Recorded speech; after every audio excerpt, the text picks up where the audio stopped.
Okay, there we go.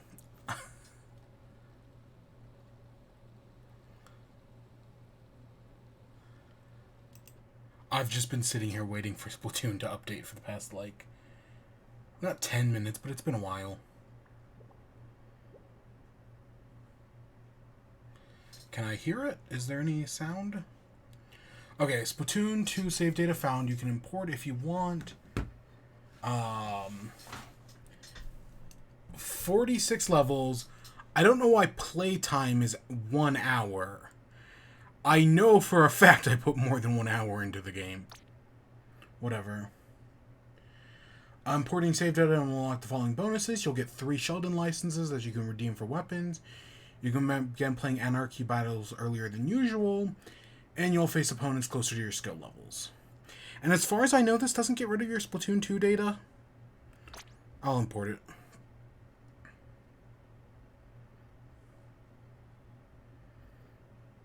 Oh, save data imported after your first online battle. Splatfish region settings, including content, events. Please choose which. I mean, it's going to be North America. Interesting that Australia is bungled into North America. That's interesting. I would think it would. I would think Australia would be its own region, but whatever.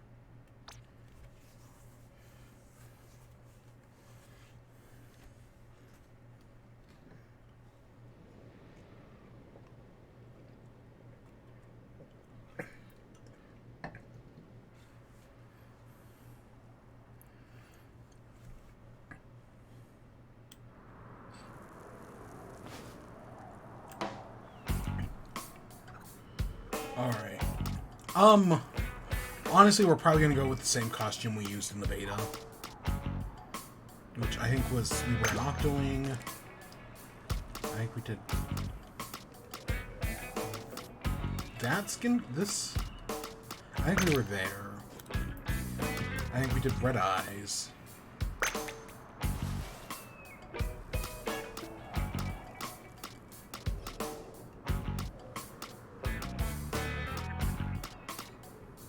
I think we did this hair.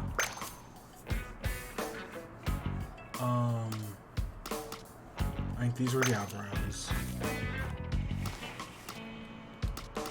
If we do, I think these pants.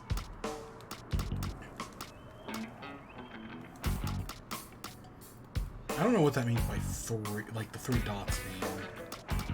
I think it was these. Yeah, I'm happy with this. Little bub. I think we did this one. Yeah, that's... We either did this one or this one, but I think we did this one. Oh, little bub. We're all good.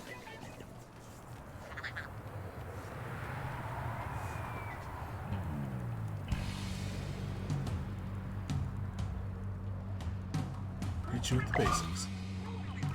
Hey, look, it's the Space Needle. Ooh, ooh.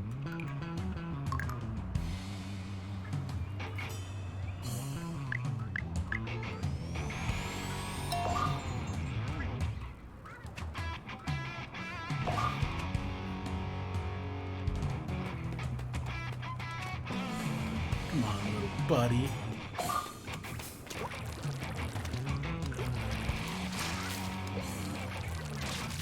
Squid roll. I want to try to pay attention to see if they actually teach that in the tutorial.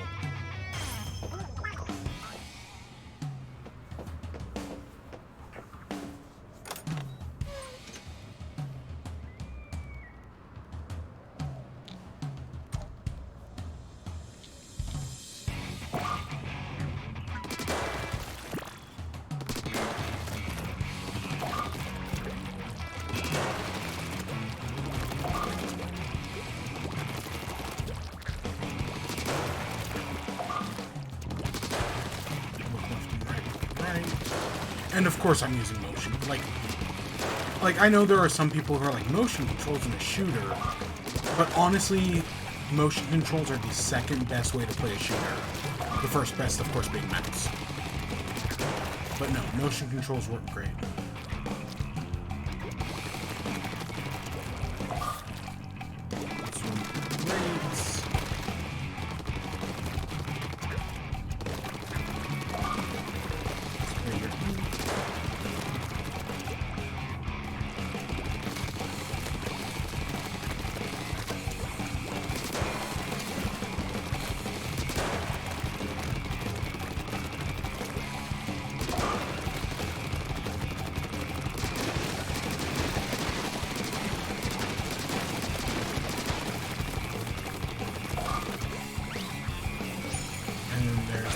Swim up thing, which is kind of weird. Whatever. I didn't notice anything.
Splatoon.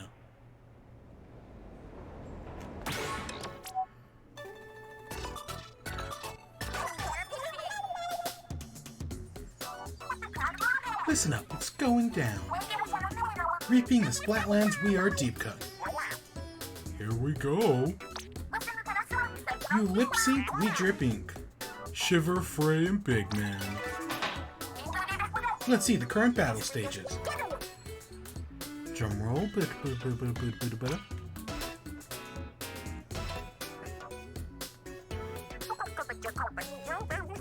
Big Man, it's time to shine. Hit us with your best advice. Try different weapons and different strategies. I panicked. Important update for the job seekers. We've been informed that Grisco is hiring. If you've always wanted to show those salmonids who's boss, now's your chance. Breaking news, hot off the press. Oh, you got something, big man? Let's hear it. Huh? This was my story to break. The great sapfish is gone. It's basically the powers the whole city. We need it back soon or it's lights out. This time, conserve. Time to conserve. Turn off lights and set the temp to a cool 90 degrees Fahrenheit. That's 32 degrees Celsius and it's not cool. Call us if you find the zapfish. And that's it for now. Let's get out of here. From Splatsville, that's a wrap.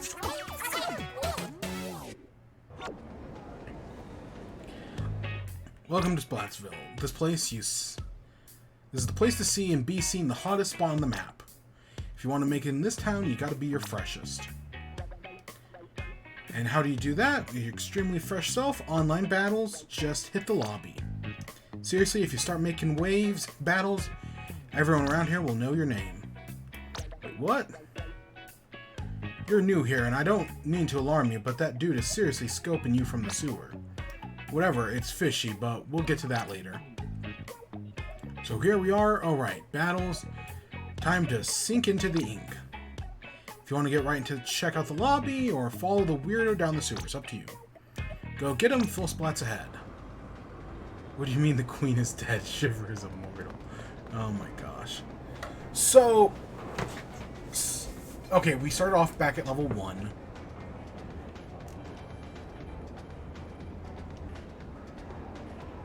What is? Oh, there's like a... Oh my god. Okay, I thought it was first person just because I couldn't...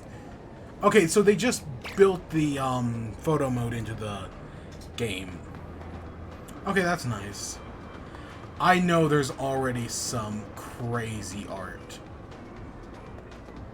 Like, I know people are already doing crazy things with this game. Okay, cry. Be gay, do cry. So, for today, well, we will be doing the story at some point. For today, we're just going to be doing online battles. Just straight up, that's how it's going to go. We're just doing online battles today. At another point, we'll come on in and do actual, like, story stuff. Probably in, I don't know, maybe tomorrow, maybe later. Worth in online battles, you'll level up and earn cash to boot, so you can access and afford the freshest gear in Splatsville. And some battle modes are restricted to players at higher levels too, so get that level up. First, why don't you check out the battle port? That's turf. And those community guidelines apply. Let's see real quick. Oh, it won't. You can talk to Judwick. Hey, Judwick.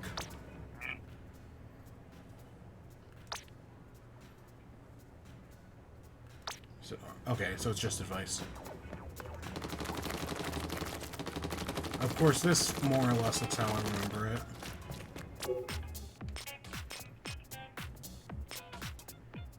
So I know it says get to level 10. Since we did import our data, I wonder how that changes things. We'll see. We also can't even create a name. I'm betting things are going to change once we create a name.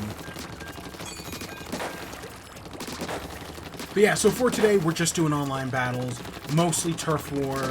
Maybe I'll check out some of the other stuff near the end. But for today, I just plan on doing Turf Wars. Because, yeah.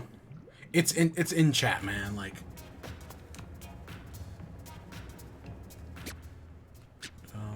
oh, menu match. Okay, there we go. I was like, wait, which button was it again? So yeah, we're hopping right back into it, exactly where we left off. I still don't understand the point of this robot, but whatever.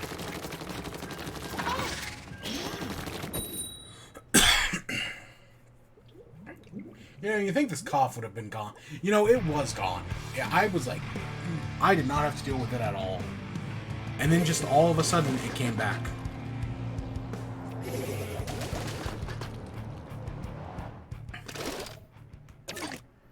Terrible, I say. Terrible. But yeah, so for today, we're just going to be doing Turf Wars. Nothing that special. You know, honestly, I'm getting back into the swing of things after not having played this game for a while. I mean, yes, we did the beta, and I watched a lot of Chugga Conroy, but watching Chugga Conroy and actually playing the game are two very different things.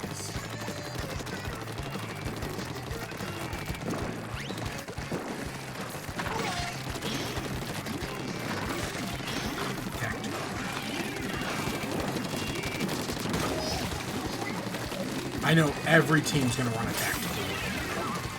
That's the future of the meta, is tactical.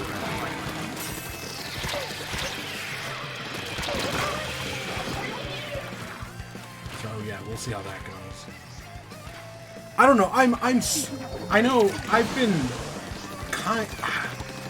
been not negative, but kind of dismissive of this game, mainly because I kind of don't see this game justifying its existence at the moment, if I'm being completely honest.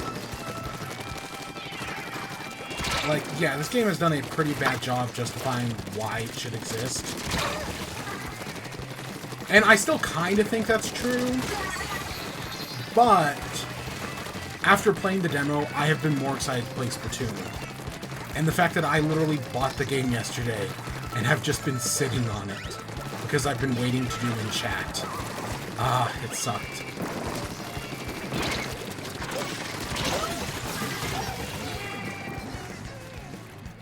Okay, that was a split shot, really. Yeah, I've literally just been sitting on this game the past day, just waiting to play it again.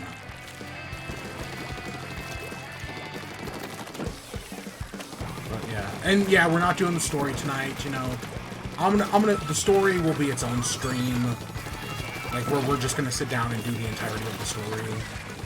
But that'll be another stream on another day.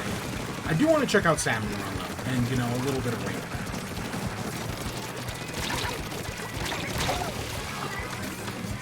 We cannot push, no matter what I try, we cannot push back the middle.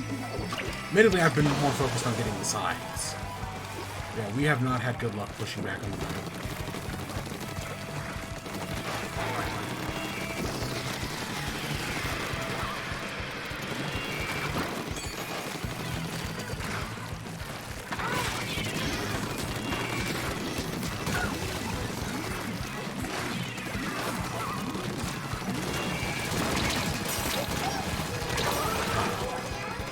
I don't know. I don't think so.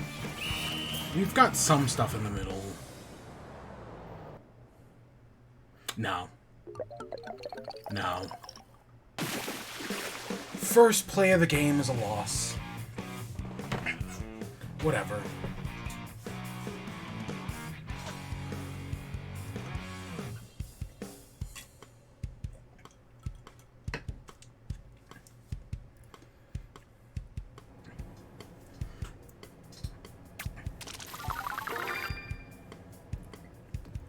Oh, and they're starting us off with some quick level up?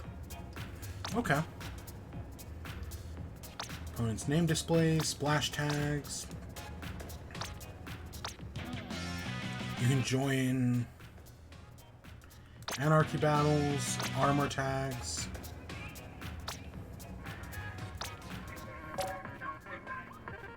You can change this later. Yeah, I've always been fine with that.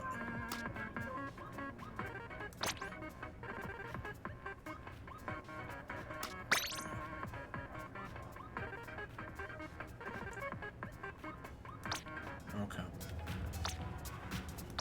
Congrats! Did you know you can use these Sheldon licenses to get shiny new weapons? Check out Ammonites. Can we upgrade our splash tags? Badges. Wow, we've got nothing.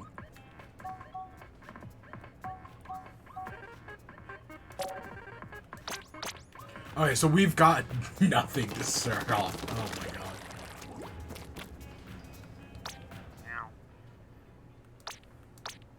Okay, we'll go visit Ammonites in a little bit. It is so nice that I can just do that. That I can just hit the button and go into it. Oh my gosh, I love it. I'll worry about the splash tag stuff eventually, you know, we'll get to it. The game just came out. Yeah, I'm so excited to be back, man. I do enjoy this game. And even though I have those 3 golden tickets, and they may be like, oh, are you gonna go get your mains back? My Brella, my Sploosh-O-Matic, and my, what was the other main weapon I used? Probably the .52 gal. But, no. I'm actually... So, I've been watching... Like I said, I mentioned, I've been watching a lot of Chuckakano. And it's been a lot of fun to watch him do Splatoon 2. And one of the things he mentions, or him and the other competitive players, and even Big Man kind of brought it up in that little speech at the beginning, is that it's important to play, like, other weapons and, you know, to try out things you may not like, right? Stuff like that. So even though there are weapons I don't love,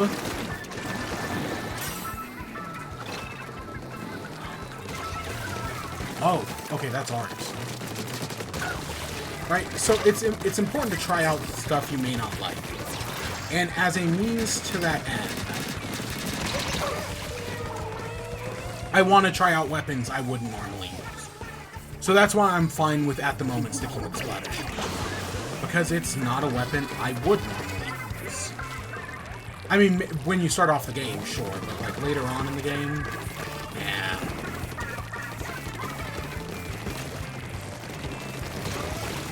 So I'm excited to, you know, actually try to use different weapons. God, I'll even use a sniper. Sure, why not?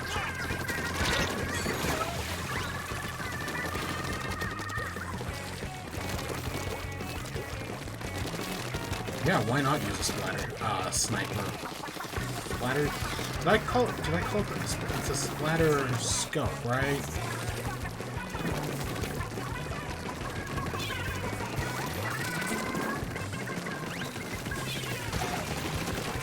Yeah, I want, because, like, I know I'll never be a pro, but I do want to get better, you know?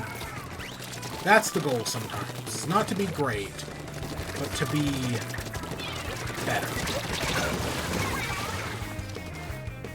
And yeah, so, I don't know, it's just what I'm thinking about as we get started in this new game. I don't want to just completely rush back to, you know, the comfort of old favorites. I mean, I will be happy when we get the Sploosh-O-Matic again. Because, God, I love me some Sploosh-O-Matic, man. I don't know about... Again, Brella has always been more of a tower control rainmaker weapon than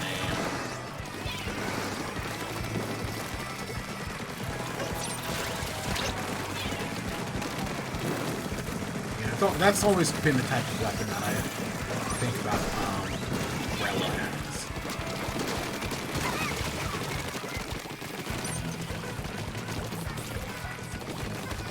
Go down there. I trust you to chase them.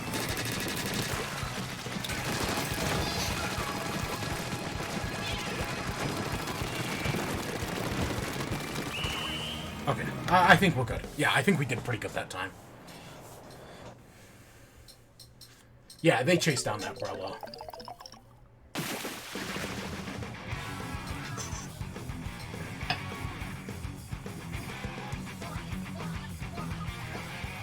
And eventually we'll do... I'm excited for the story, but I'm also scared. But I'm also excited, so... We'll do the story when we get around to it.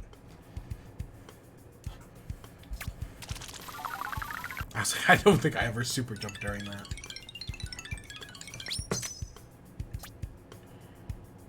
Okay.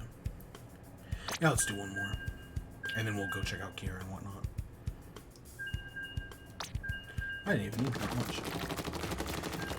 I'm assuming... Is that the story... I've never seen that weapon before that Derpy is using. Is that a story weapon? I'm gonna guess that's a story weapon.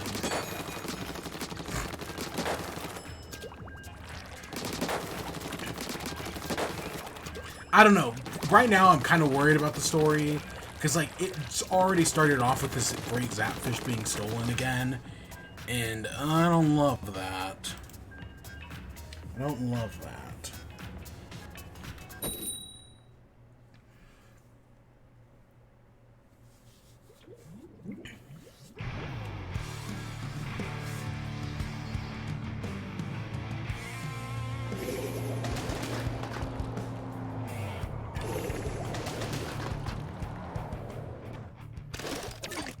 And I love how you can see a lot of people, like, I see a lot of people with Amiibo gear so far. Like, that's been something I have noticed, right, is the people rocking the Amiibo hair clip, which, did I use the, I feel like I used the Amiibo hair clip myself.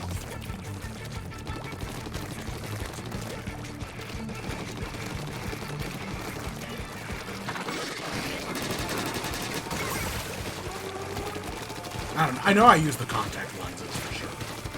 I don't know. I kind of want to dress myself up differently in this game.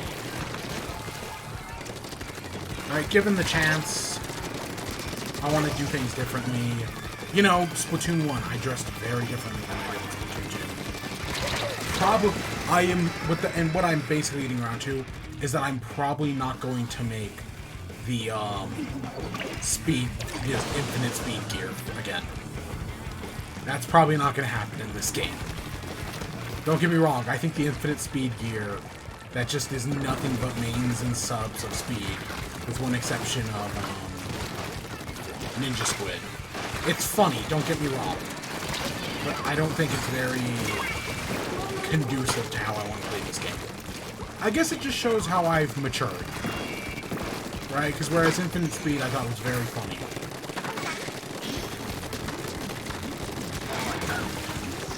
In this game, it's definitely not fun.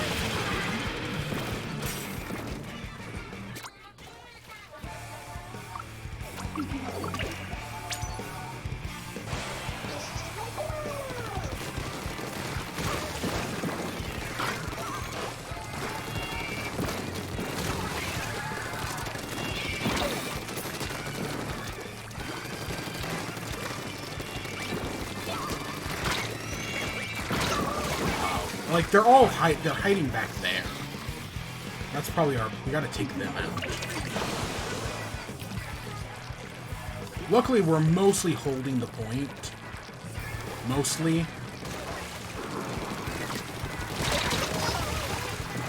Okay, we just lost the point, but we were mostly holding the point. Again, this is the problem with turf wars. Right? One bad turf war, and boom, you lose it all.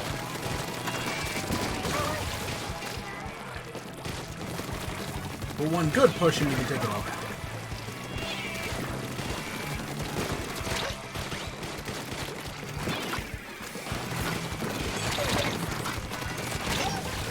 I was like, they were somewhere back there. Oh gosh, yeah, they made it into our base and just...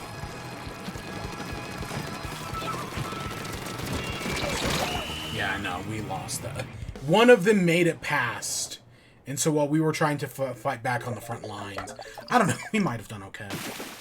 No, they took too much of that side right there.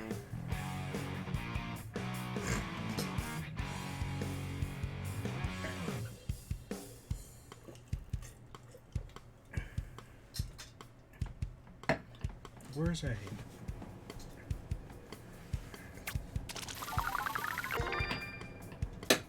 Okay. We're now level 3.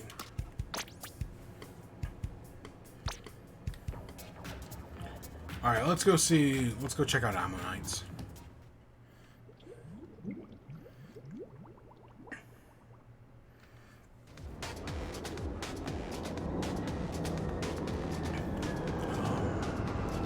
Where's Ammonites? There's Grizzco. There's the amiibos.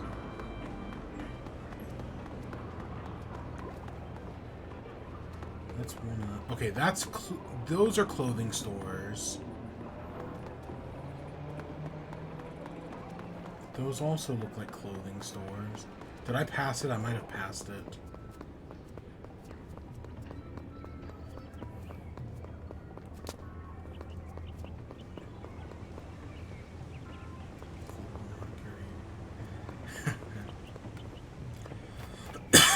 Oh, hey, look, it's Table Splats, or whatever that game mode's called.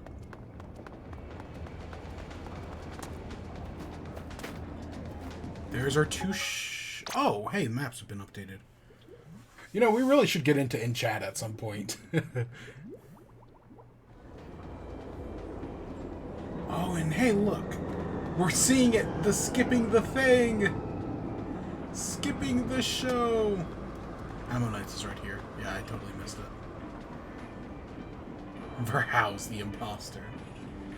Okay, museum and whatever. And, Clamblitz. Okay, maybe we won't be checking that out. Ugh, Clamblitz. Okay. For new weapons, hold the phone. You were collector of I must say, fascinating.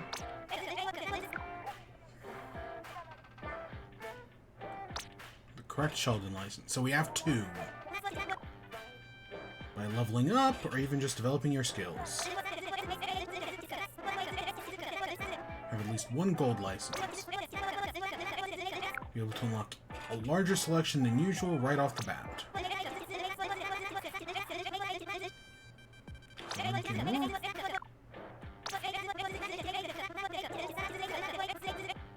Beloved for its ease of handling. Troizuka. Oh gosh, he's gonna explain every weapon. Okay, I don't need to know all this. I mean, I'm sure, like, some of the new weapon, like, the new subs are interesting. Or specials, I mean, but I don't need to know all this.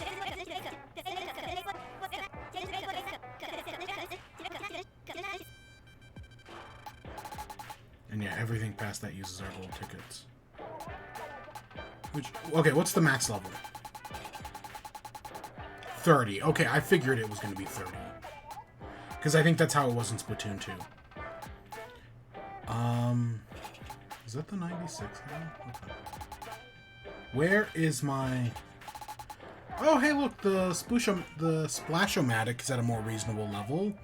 Normally, that's at, like... God, I want to say in Splatoon 2, that's, like, at, like, 25. Where's my Splashomatic, though? Level 9. Okay, we can get to level 9.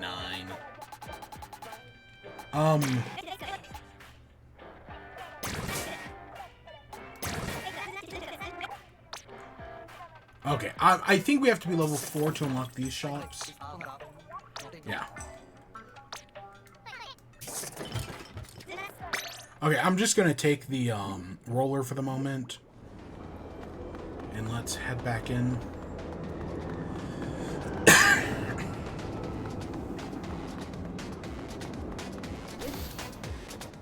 And we'll occasionally go back and pick up new stuff, you know, once we get clothing, we'll start grabbing that, but...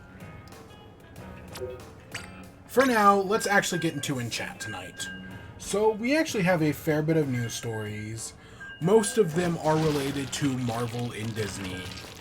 Because, hey, guess what? D23 is this week, right? The big Disney Expo. And, yeah, they've been showing off a lot of stuff this past 2 days. Admittedly, I'm not at D23, so I'm only seeing what people are saying about it on Twitter. But hey, I'm seeing what people are saying about it on Twitter. So that's a lot of the news. There are, there are, 2, 3-ish stories related to that, because I think I combined Marvel and Disney stuff. And then there are there's 3 video game stories, and then of course the video. So, I guess we should start off with our first story, Pokemon. So on, I want to say Wednesday? That sounds right. Scarlet and Violet got a new trailer. And the whole point of the new Scarlet and Violet trailer was to highlight the 3 different, modes of Scarlet and Violet. Like, the 3 different, ways to play it.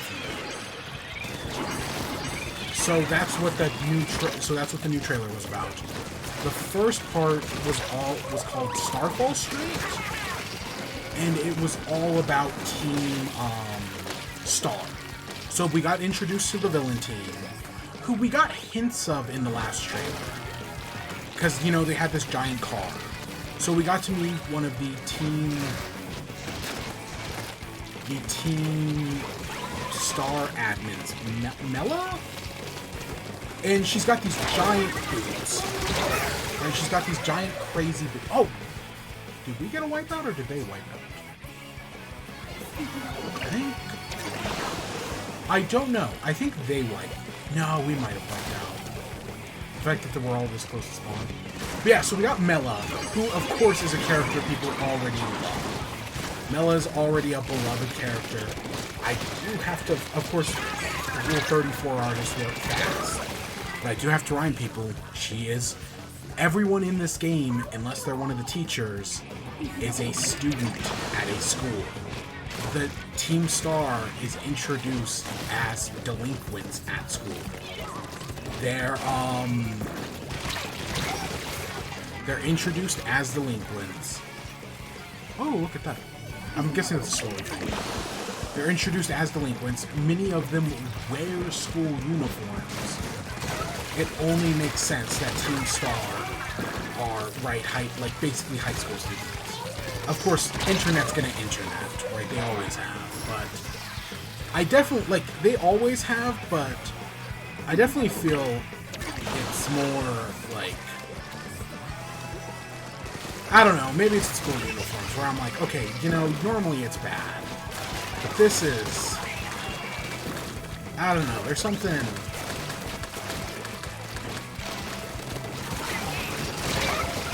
There's something that feels extra wrong about this, you know? Because, like, there are some where it's like, oh, how old are these characters? Like, oh yeah, they're 18 reasonably, but... Yeah, no, not this time. But we see how these like, basically you're going to, like, Starfall Street. And you're raiding these... Wow, I expected them to have a higher percent. You're basically raiding Team Starfall's bases. And you're gonna fight trainers along the way. And then after you've fought the trainers along the way, you eventually fight the big boss. And we see Mela, who has... It's a good design. Like, even at, Sword and Shield's worse. The Pokemon... Right, I've been disappointed with Pokemon designs recently. Right, and like that has kind of changed with this new trailer, kind of. Right, I've been disappointed with a lot of Pokemon designs. I have at no point been disappointed with Pokemon's character designs. Pokemon knows how to design good characters. That hasn't changed. So Mela and all the other characters we meet in this trailer, like Geta and Brassius? Yeah, I think it's Brassius. All have great designs. They still know how to design good characters. Like, that hasn't changed. It's just the Pokemon designs I haven't loved. So yeah, we got, in this new trailer, we see Team Star, and there's like this, they're driving this car, and clearly at the front of this car, there is like this engine creature that is clearly an engine Pokemon, right? Like, they've clearly got an engine Pokemon, but they don't actually mention it at any point in the trailer. So clearly, yeah, the Pokemon Company has an engine Pokemon. But yeah, they just haven't said anything about it. So just be aware that, yeah, an engine Pokemon totally exists.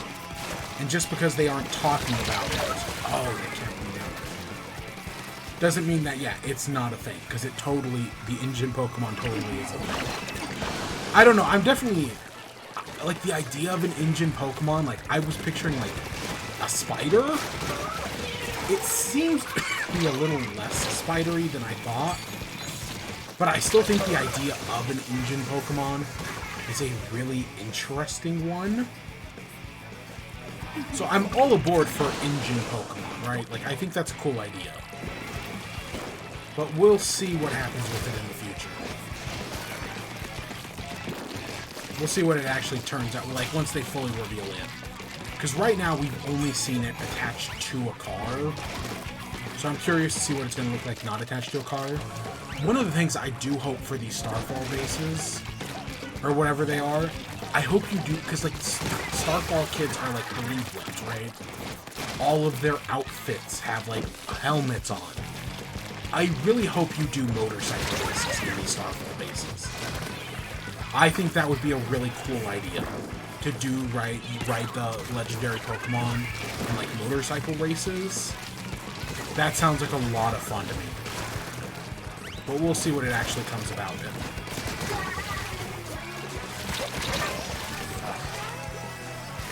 Whatever.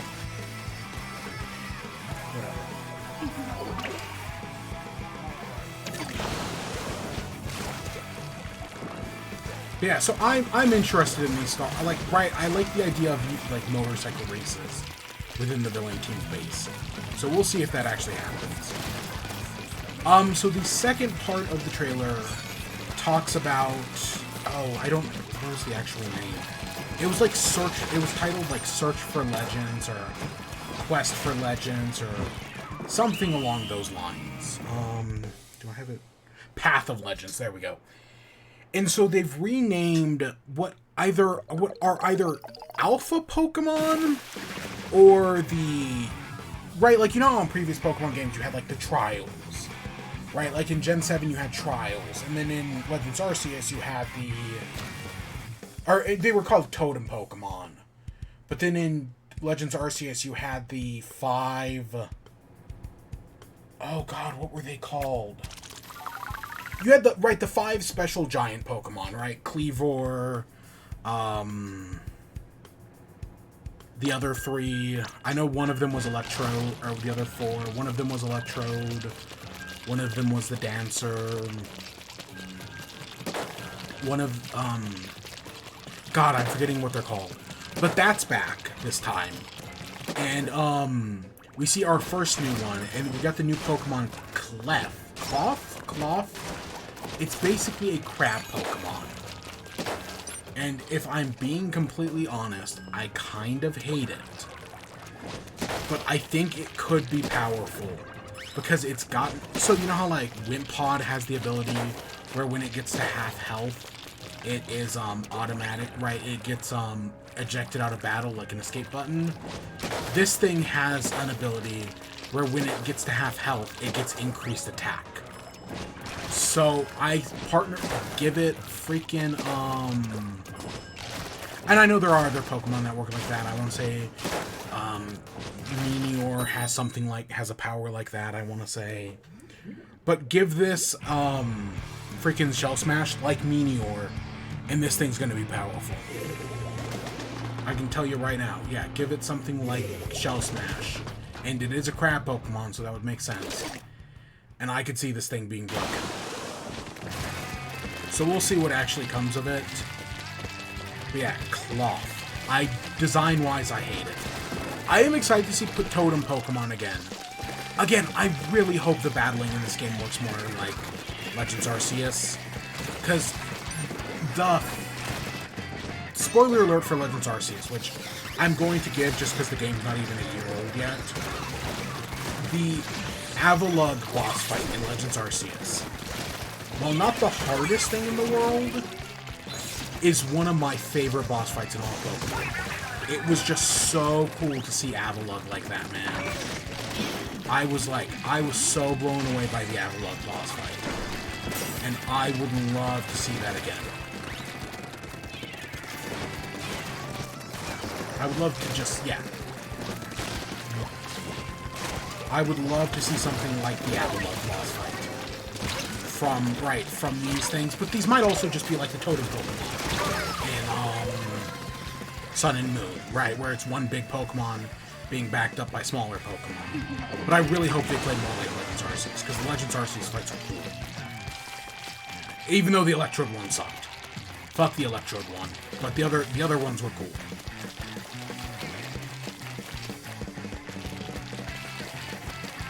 So yeah, I'm... Oh, there's no... Here we go. Okay, I'm gonna take care of some of this. But yeah, so I'm super interested in whatever... Right, like, even though I don't like Cloth as a Pokemon, I hope these boss fights... Because I thought the Totem fights were super interesting in Sun and Moon. They were definitely one of the freshest things introduced in Pokemon in like a long time. Because Sun and Moon didn't have gyms. So I really hope we get more stuff like this. Because this is interesting. This has potential. This has potential to do cool stuff.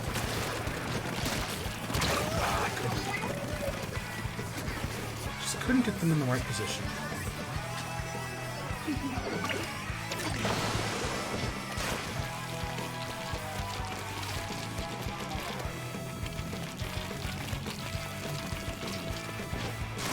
Oh wow, that can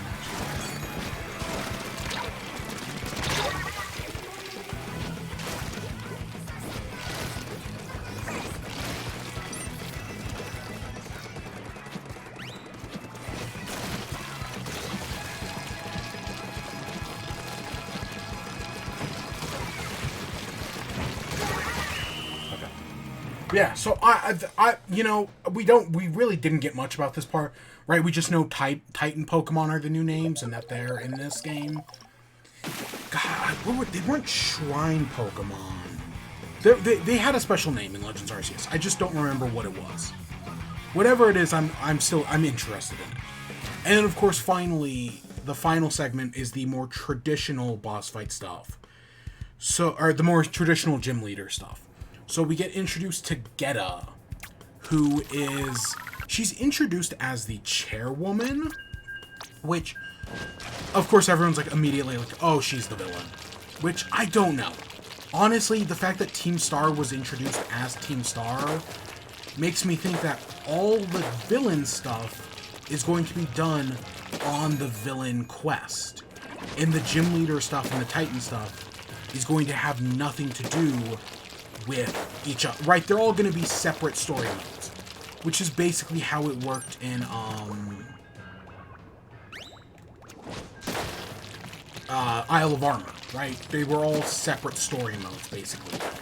And they didn't really, the Reggies, the Birds, and the other one, Calyrex, never really interacted with each other. So I kind of expect the same thing from this, right? So I don't think, so even though a lot of people are like, Geta's the villain, I don't think so. Now, what did have me confused is that a lot of people were like, oh, Geta's our champion. But in Sword and Shield, because she's called the chairwoman, and I was like, wait, but Chairman Rose and, right, the champion were different things. So why is everyone calling Geta the champion? Well, I guess, so how it works in this new game is that champion isn't like a status. Like, the strongest trainer in the region doesn't have the title of champion. Instead, champion is like a title you earn for defeating all the gyms. So basically, there are multiple champions, and Geta is one of them, right? So her and probably other people do have the title of champion. But the reason everyone's calling Geta the champion, like Cynthia, like Leon, like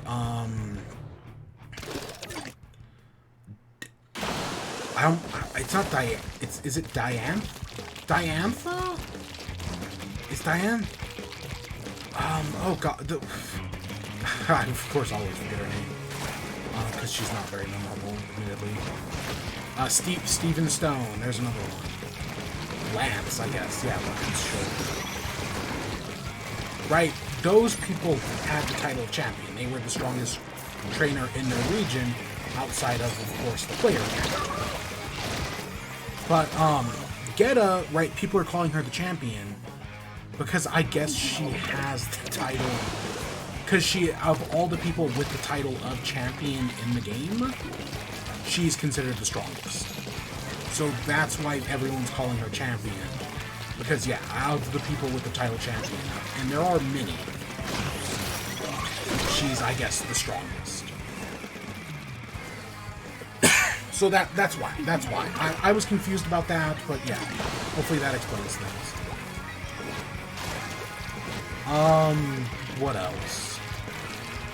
And then, so we got introduced to a new gym leader, Brasius, who is a grass-type gym leader, but he's got, like, thorn hair, and instead of, like, most grass-type gym leaders are, you know, bright and colorful, right? Like, the Gen 8 grass-type gym leader was basically a himbo, right? Which, yeah, perfect character for stuff like that. This time, the grass-type gym leader is, right, basically like an emo guy, right? He's got the hair over his face.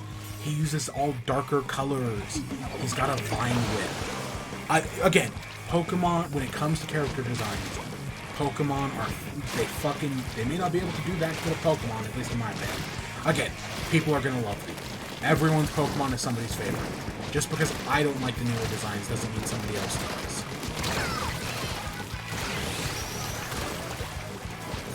But no, I may not like the new designs, but I guarantee you somebody does. But yeah, no, character designs, they still fucking kill it every time. And yeah, these new characters are in no exception to that.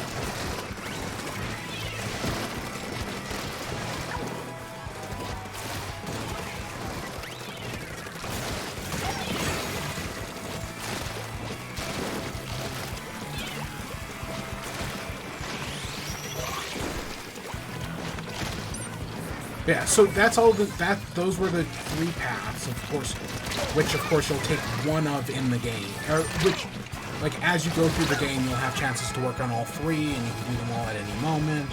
It's all really right. I think this is a good idea. I just really hope this game works like Legends Arceus. Other things that were either in the trailer or talked about on the website, auto battles. We didn't win this. There's this new thing called an auto battle, which is basically you can send your Pokemon out to battle, and they'll just automatically go through and battle and level up. So, right, instead of like putting your Pokemon in the daycare to level up, you can now send them to auto battle to level up. I do hope, however, that while it's cool to have auto battling, I do hope XP crystals are in the game still. Because Sword and Shield, you know, for all its faults and whatnot, XP crystals, not rare candies, the XP crystals, are a fantastic idea. Both for competitive and, well, mostly for completing the decks, honestly. Like, I use them more for completing the decks than I did competitive play. They're meant for competitive play. But gosh, it was just such a good idea. And they brought them back in Legends Arceus. I have hope that they'll bring them back for this new game. But you never know with the Pokemon Company. But yeah, so I want them to do that. But this auto-battling thing is interesting. People have brought up the joke that, oh, what if they come across a shiny while auto-battling and they just instantly kill it? You'd never know. It would actually be really neat, though, if they did actually have a thing where it's like, hey, while auto-battling, your Pokemon came across a shiny. Do you want to run to them and check it out? That would actually be really cool. They won't do something like that, but it'd be neat. I just think it's going to be an interesting feature, that's for sure. Of course, I'm still pretty sure the EXP share is going to work like how we think it's going to work, like how it worked in previous games, which I know some people hate, but I'm personally a fan of the new EXP share. Okay. I think the way the EXP share works is a good thing. I don't want... If you want to make a Pokemon game harder, make the battles harder. Don't make the game more grindy. Making a game more grindy does not make it more fun. That's just straight up how it works.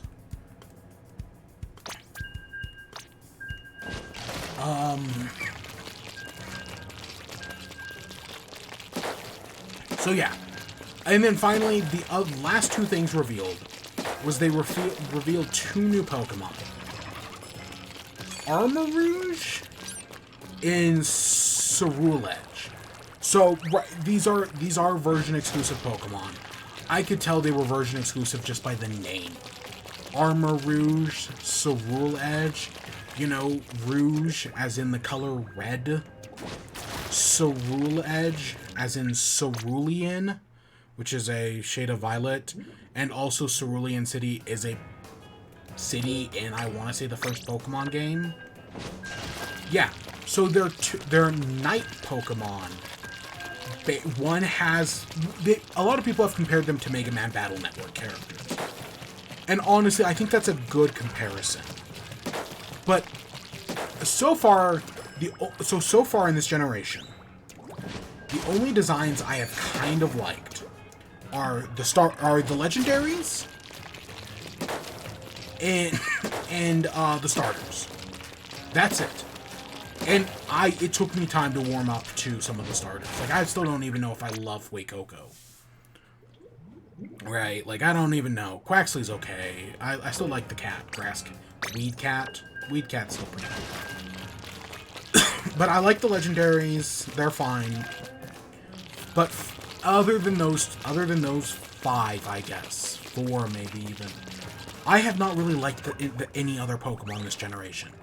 Nothing we have seen so far I guess Wooper, but admittedly, I'm a sucker for the regional variants. I love the regional variant shit. So yeah, I guess Wooper, even though I don't know if that one should count. But so I haven't liked anything, right? It's been very sparse of everything we've seen. Finally, though, I like these new Pokemon, Cerule Edge and Armarouge. I know they're Mega Man Battle Network. Oh, they're like Digimon. First off, we have always had humanoid Pokemon. We've had humanoid Pokemon since Gen 1. And honestly, the modern day humanoid Pokemon look way better than the old school humanoid Pokemon. Right? Mr. Mime is still garbage. I know we like to clown on him. Mr. Mime is still garbage. These Garbodors. Machamp. Machoke. They have their flaws, that's for sure. And God, yeah, those are super weird, muscular Pokemon. Like, come on, man. Pokemon, right, this is nothing new. Do they look like Mega Man Battle Network characters? The NetNavis? I've never played those games. Yes. Do I have a problem with that? No. Oh, it's just outside the shield. Yeah, no, I literally have no problem with them just making, hey, we're going to make Mega Man Battle Network Pokemon. I think both of the designs are great. I prefer Cerule Edge over the other way. Armarouge. Because I think the Ghost Sword concept is pretty cool. But I do like Fire... I don't know how strong it is, but I think Fire Psychic is a typing that has a ton of potential. It just has the Pokemon Company never really taken advantage of that typing. I legitimately can only think of the Fennekin line. There might be other stuff. And again, I know people don't really like Delphox. Its typing is, I'm sure, part of that.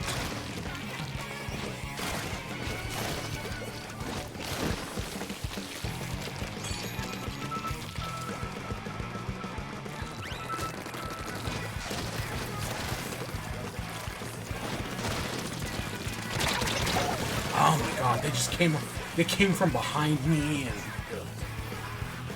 But yeah, so I like these new Pokemon. They are clearly version exclusive, right? The purple one's in the purple game. The reddish yellow one is in the red game. Obviously, they're version exclusive. But,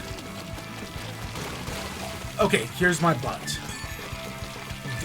Based on the version exclusives we've seen and we know about, I've been Team Scarlet, right? Just based on when we found out the names and everything, I was Team Scarlet. Even after seeing the legendaries, I was like, no, I still like this legendary. Right? So I've always been Team Scarlet. But the more exclusives we see, the more I'm like, you know, maybe I would go Violet. I don't think we did that good. Oh, okay, it was in 4.4%. Okay. Yeah, no, I don't like... based on the version exclusives, I like Cerule Edge more than I do, Armarouge. I know Tyranitar and Salamence are exclusive to different versions of the game. I think they announced that recently. So, that's something that's got me thinking, like, oh, do I want the version with, I think Tyranitar is exclusive to Violet. So I'm like, God, do I want Tyranitar? Oh, shit. Right, and then there's other things. There are certain rumors that make me think that, like, that basically, because all the other rumors have been true, we're like I'm 99% sure this one's true as well. That also make me think that, oh, maybe I should go Violet. At the moment, I'm still Scarlet. But, I don't know. Depending on what we keep seeing, I might change. Which, to be fair, I don't think I have changed.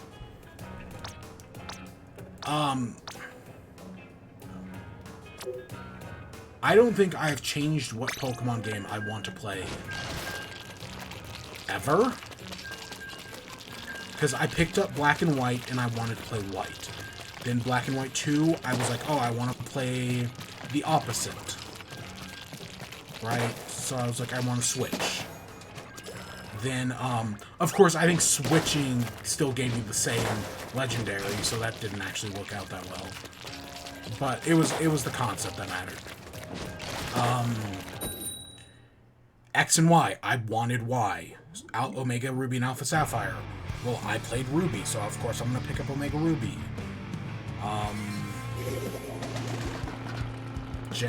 The other Gen, Sun and Moon. I picked up Moon. And then Ultra Sun and Moon, I picked up the opposite one. I picked up Ultra Sun. Right? So I don't think I've ever, and usually it's just based on box legendary. I've almost always picked based on box legendary. Oh my gosh, they just ran straight across the map right to us. So yeah, I know we talked about Pokemon for like half an hour. That's like probably 20 minutes longer than I needed to, but I just wanted to say everything that I felt like it was, yeah. Okay, let's move on. Much shorter story. They announced Minecraft Live. I've been waiting for them to announce Minecraft Live. They finally did. It is on October 14th.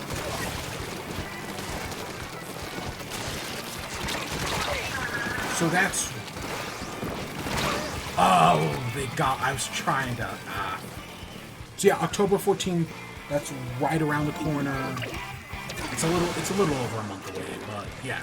It'll be here before we realize it. We know they are doing another mob vote. But this time, instead of it being some stupid Twitter poll, they're actually going to be doing it through the Minecraft launcher. So, right, you can put up the Minecraft launcher and pick which mob you vote for on that. That's super interesting.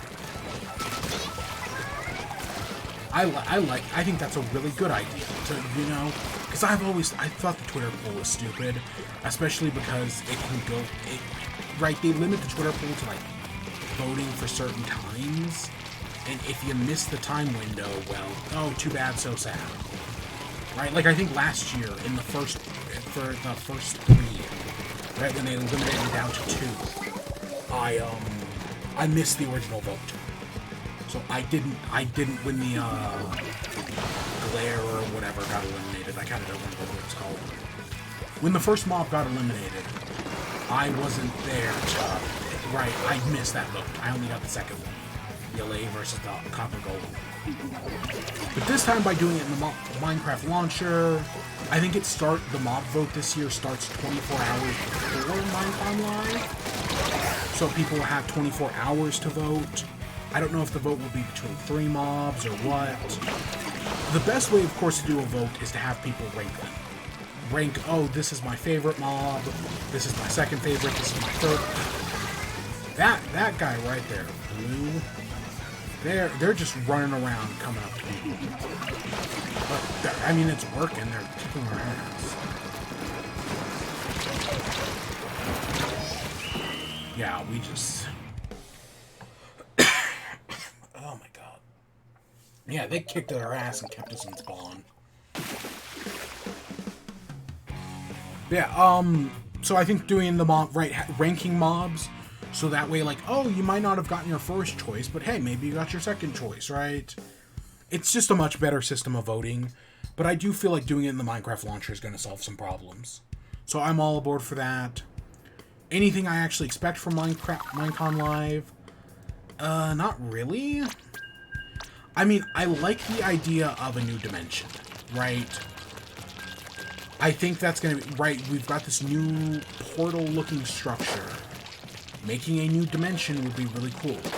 I still like the idea of, like, a spirit world, right? Where it's like, oh, hey, it's like an inverted version of your normal world. Or even something that kind of works like, corruption in Terraria, right? Where it literally is this, like, poison that you unleash from the ancient city that then, like, spreads out in, like, across your normal world. And of course, I'd want them to, like, set it up in a way where, like, you open the portal and it spreads the corruption outwards. But, like, it had already been predetermined. So, like, you could use, like, one of those seed checkers to know exactly where the corruption is going to spread once you activate it. Right? And, like, it creates these new biomes and whatnot. I don't know, I feel like that's also an interesting idea. But, you know, people really want a new dimension. A new dimension's got a lot of potential. But I think a spirit world's interesting, you know. I don't know, it's Minecraft, this is 1.20. This is a big update. I feel like giving us something cool and big here would be cool. You know, I love the new boss fight. A new boss fight would be pretty awesome. Because even though there are things in Minecraft that I consider bosses. Like the Warden, like the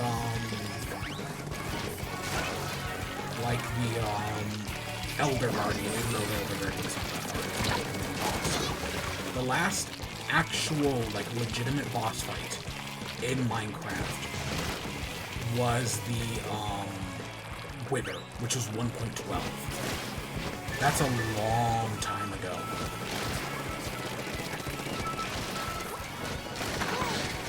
Maybe it's time we get, like, a real boss fight, you know?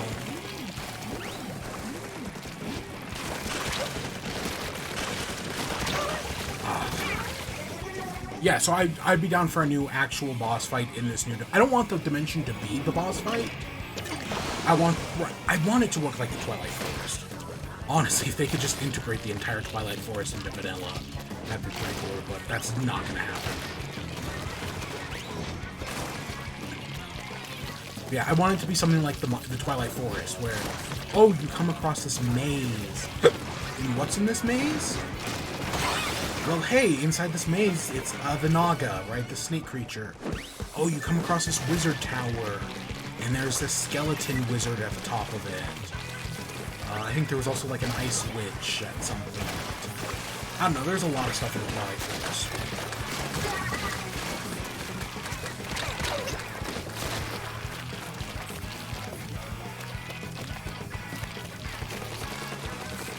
So I feel like there's a lot of potential to do a lot of different things.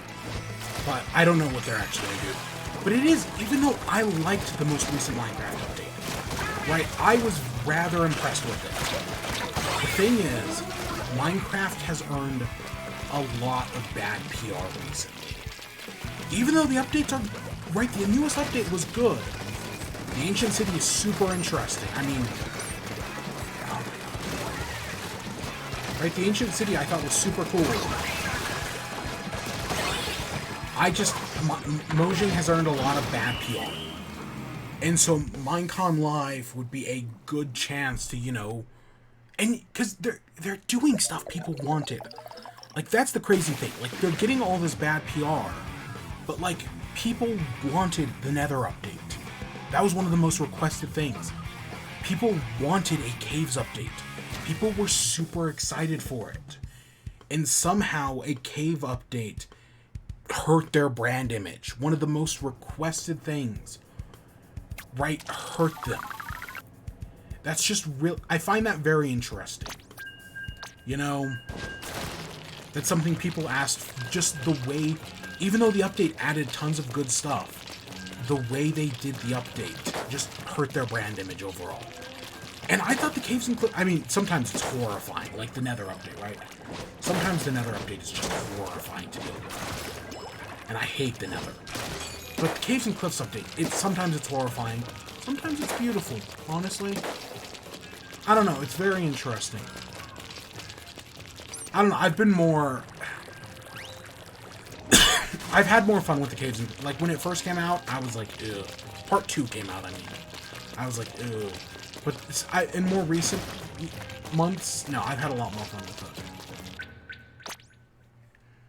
Got a lot of at least we've only had one communication error in a match. Or, you know, one disconnect. Yeah,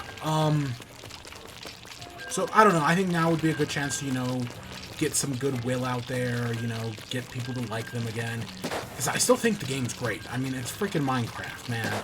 They played the game very safe so far. Which I know in some people would argue playing Minecraft as safe as they have has kind of hurt them. But on the other hand, it means that the game really hasn't changed that much, and it's still a great game. Yeah, Minecraft Live, a month away. Next up, so it's D23 time. There's a lot of stories from D23. We're gonna start off with the video game stories first. So the video game. So, Blessing Adeoye Jr., the new face of video games, hosted a Disney and Marvel game showcase. Okay, cool. You know, I mean, like, Disney and Marvel have been... I know that Avengers game sucked, but Spider-Man didn't. Right, Spider-Man was pretty cool. Marvel Ultimate Alliance 3 was not terrible from what I heard.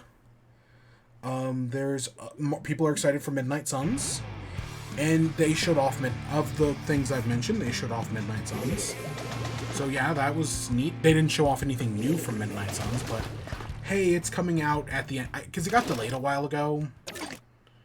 So we do now know though it's coming out in December 2nd, because I feel like it had been delayed indefinitely recently. So we now have the new officially confirmed release date of December 2nd. You know, right, I think that's like a few days before the Game Awards, so yeah. You know, there's usually something in that December slot. I fully expect Nintendo to fill that December slot with Advance Wars. Again. So we'll see.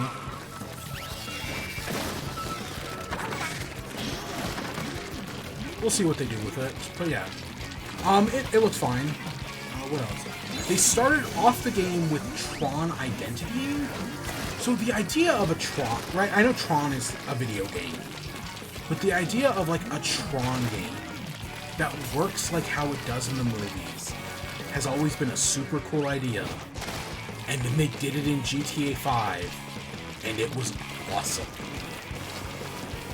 Right? The GTA 5 light, I don't remember what they're called. The GTA 5 light cycle stuff is so, it's fun. It's very fun. It's not the cool. I don't remember what they call it.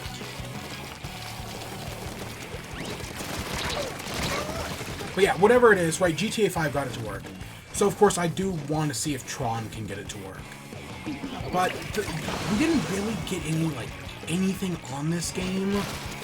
Except for, they posted a Steam page. And there's a few screenshots of the game that make it look... I thought I was going to get to them before they finished the special.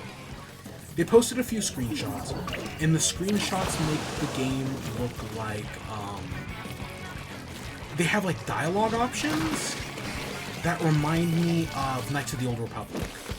Or, one of those other, like a BioWare game, like Mass Effect or something. Oh, the Witch's costume. A lot of them, again, it's a lot of amiibo costumes.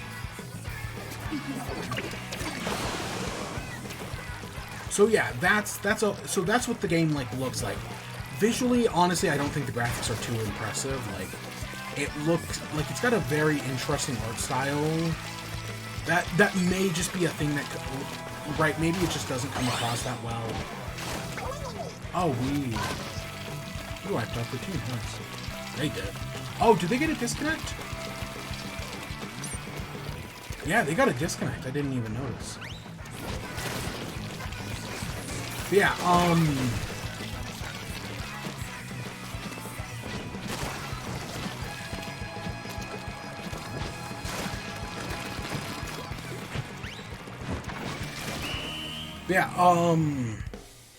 it doesn't look like, honestly, we learned almost nothing about it, in my opinion. And I'm sure people did not like this Disney showcase, and I didn't love it either, honestly, because a majority of the showcase was just mobile game bullshit. They talked about a few, Disney mobile games. Disney is making their own version of, Hearthstone, right? It reminded, I know there's probably a better card game to compare it to. Personally, it reminded me of Hearthstone, so that's what I'm going to personally compare it to. But yeah, Disney is making their own version of that. Disney's teamed up with fucking Niantic to make Marvel Heroes of the World, or not Heroes of the World, World of Heroes. It's gonna be a failure. Listen, out of all of these, like, location-based games, only Pokemon has managed to make it work. And that's because, you know, Pokemon in the real world is a very powerful concept. A very powerful concept indeed. So that's why that worked.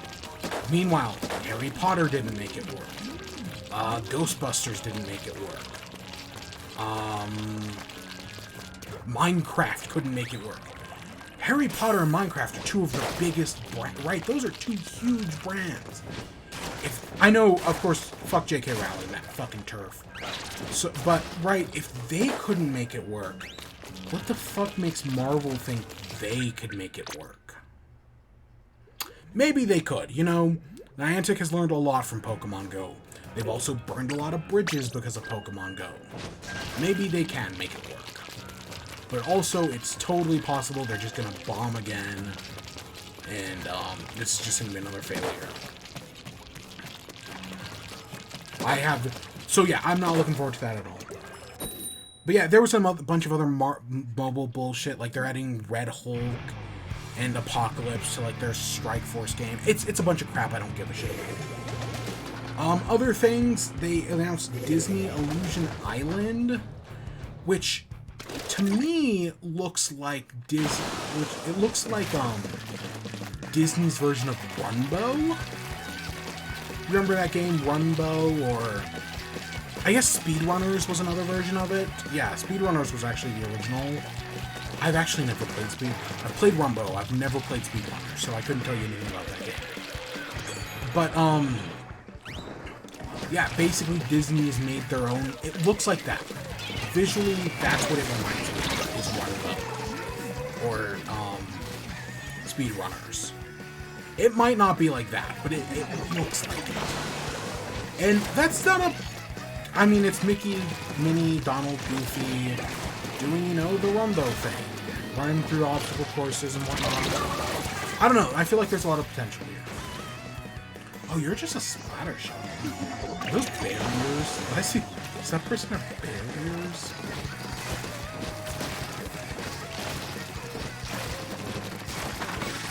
You just... Oh my god, I cannot...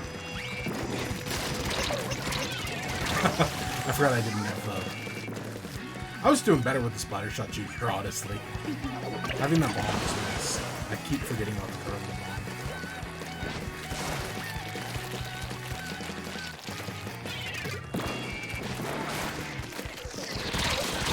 Okay, there we go. That buys us like 20 seconds. But yeah, so that looked interesting. That's a thing that I probably won't pick up, but hey, it exists.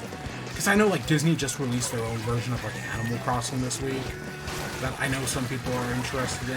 I haven't played it. I know nothing. I know literally nothing about it other than the fact that it's Disney's equivalent of, Animal Crossing.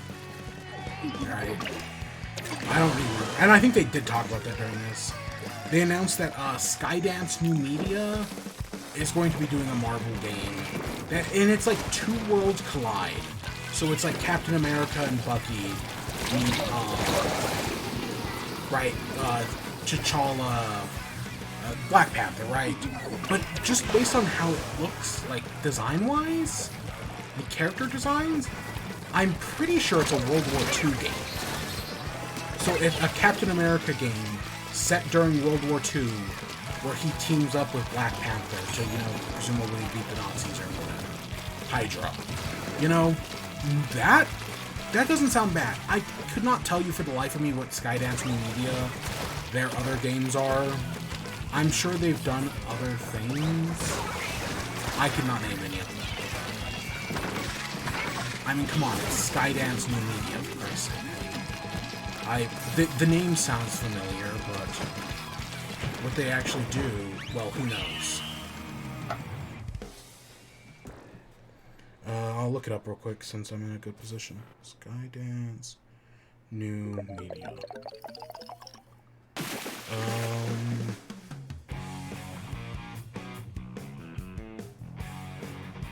Paramount Pictures?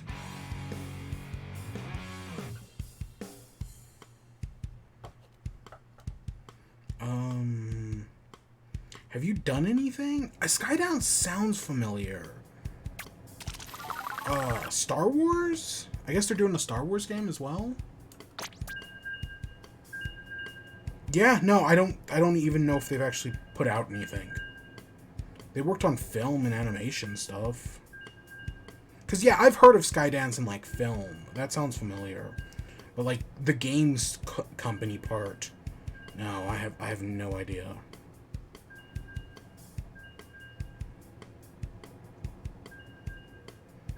Yeah, Skydance. Oh, yeah, I've definitely heard of Skydance in things other than video games. But as a video game company, yeah, I don't think they've put out anything. So yeah, that's a whole thing. What else? What else? But I don't know. World War II Captain America Black Panther game is not a bad idea. And then I guess there were other things. Again, it was a lot of mobile bullshit. I think they talked about the kart racing Disney game that they're making. They're making a kart racer that I think is a mobile game, so it's probably going to be garbage, you know. I don't know. I literally don't trust any kart racers.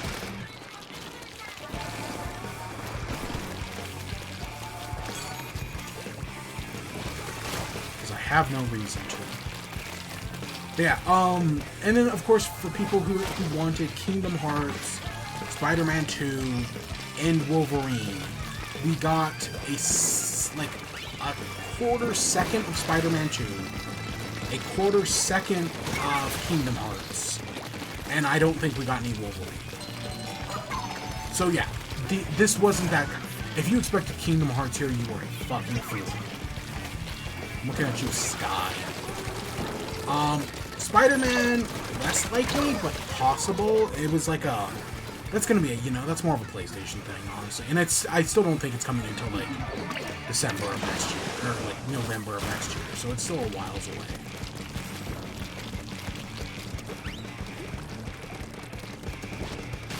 But yeah, so Kingdom Hearts, that was a foolish error.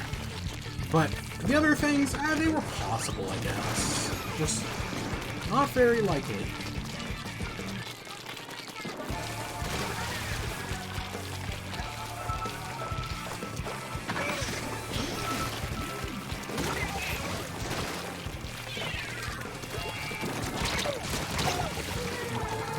I hit him, I just didn't do it. But yeah, so that was all the D23 game showcase. Yeah, honestly, nothing really. Like, there was nothing really that new. And they just didn't, for the other stuff, they just didn't really have that many details. So yeah, to say I was unimpressed is an understatement. But, there were worse ways. And I'm glad Blessing's getting work, because he's fucking great.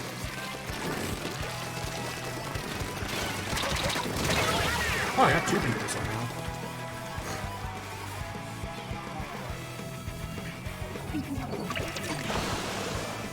Yeah, so yeah. Now, on to actual D23. So, the rest of the show, I'm not there. A lot of these are right, this is like a Comic-Con, so you have to actually, buy tickets to go to this thing. They don't do live streams on anything, right? Right? It works like D23 works like Comic-Con.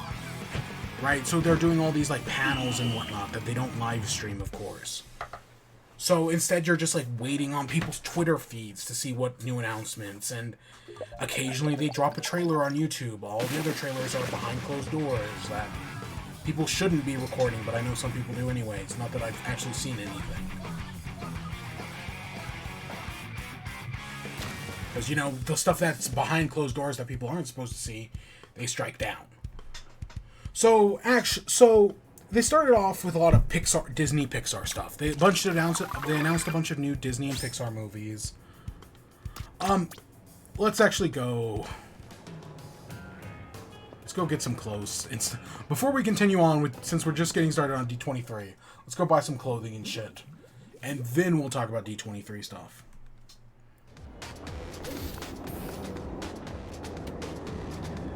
Game Expo. Oh wow, that is actually Andre. Okay, I was just like, oh hey, look. No, that's actually Andre from Game Explains. Interesting. Okay. You don't see that all that often.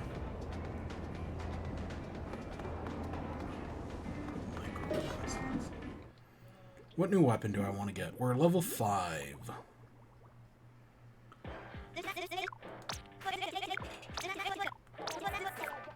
Okay, so we got the heavy splat lane. I've never been good with the heavy splat lane. We got the octo brush. And we got the bow. Maybe we'll buy the bow. I eventually am gonna hopefully get every weapon, but maybe I will buy the bow. Oh, we got the again. I don't think the Brella is a good splat weapon. It's a good ranked mode weapon, but not a good splat zones weapons, and that's what we're playing today. I don't know if the bow is a good splat zones weapon either. Part of me just wants to use the dually. We're gonna use the dually. I'm actually really excited to use the, after watching all of Chuck Conroy series, I'm actually really excited to use the, let me find him. Was it the Gluga? It was either the Gluga or... Oh god, are they not in this game?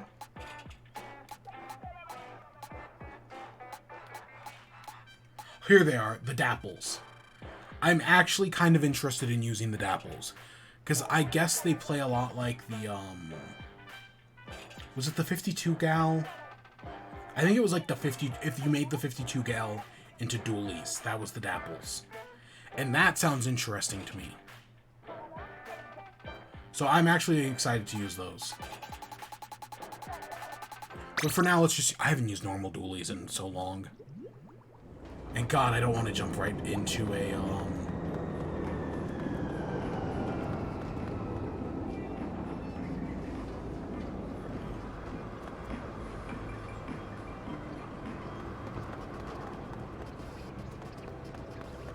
Okay, I know there was a clothing shop.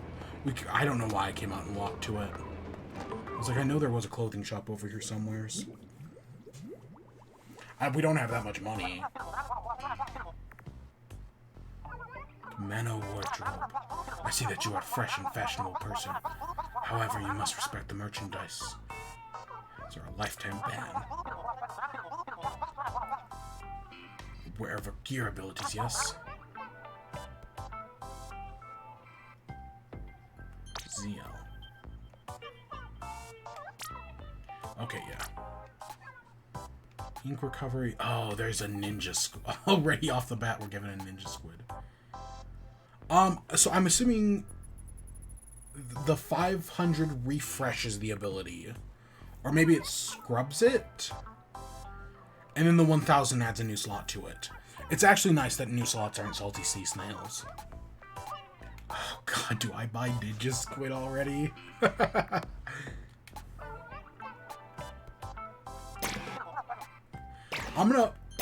We're gonna buy more the Aloha shirt.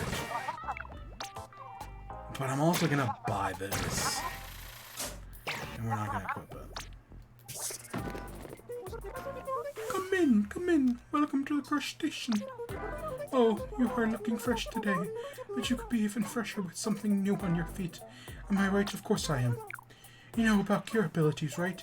They make the freshest kicks even fresher, so you can play as good as you look. Maybe even better, nah? Press CL if you want to learn more.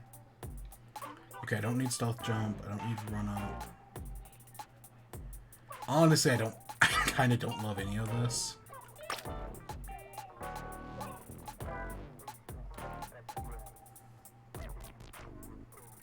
It's interesting that, yeah, we can scrub the slots on our shirt.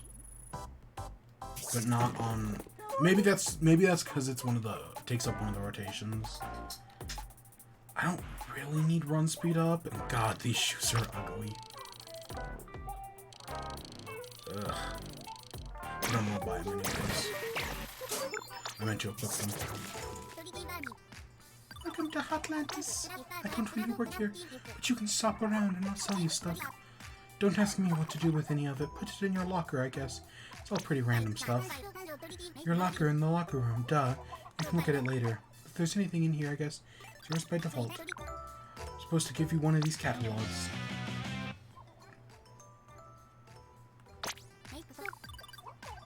Do battles and work shifts at Grisco and stuff? I guess to get the catalog points. Time you get a catalog level. Give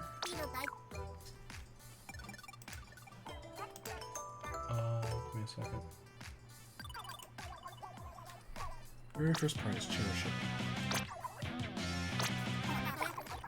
Get to shopping. Okay, oil can, tunnel and truck, a Splatoon comic, a bumper, a deco, thing, a logo, a sticker, and a plush. I want the plush, but I'm not gonna buy it yet. I'll come back for it. I've already been here. Yo, welcome to the not a Kotua. Whoa, you're perfect fresh, huh? So, we sell stuff that you wear on your head, you know, like hats and other head-related gear.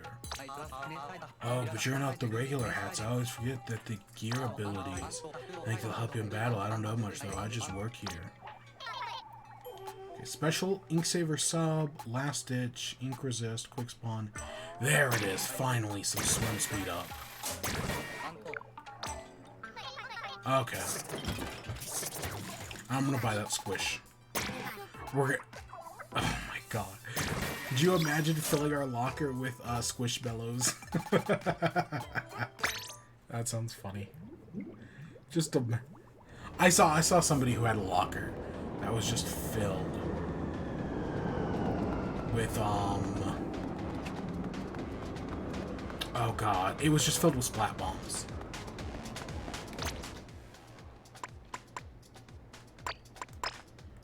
Put on our ugly ass shoes and let's get back to work, shall we? Okay, so let's actually talk about D23 this time, right? 10-ish minutes later. Oh, we can do splash tag stuff. Okay, whatever. So D23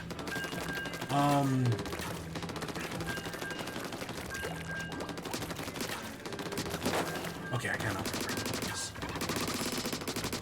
So yeah, D23 was so D23, they started off yesterday, and we got like a bunch of stuff on like Pixar. So we found out more about the Elemental movie. Do I have to hit both buttons to fire at will? I think I might have to hit both. Yeah, so we found out more about the Elementals movie.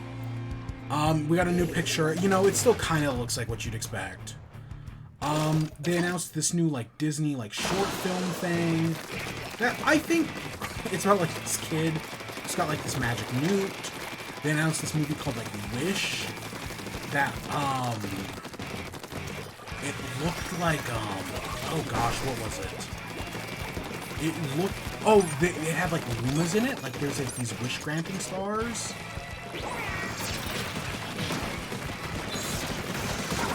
That, yeah, are basically Lumas. So that's interesting, right? There was some TV stuff. There's like a Disney Plus show thing that is like about like a Little League coach, which I think is a funny idea. So yeah, there was a lot of like Pixar stuff on like that. They also, now, I did not watch the show. I honestly didn't write. Other than Pixar did a panel, I legitimately didn't write any of this down. The one exception to that, though, was,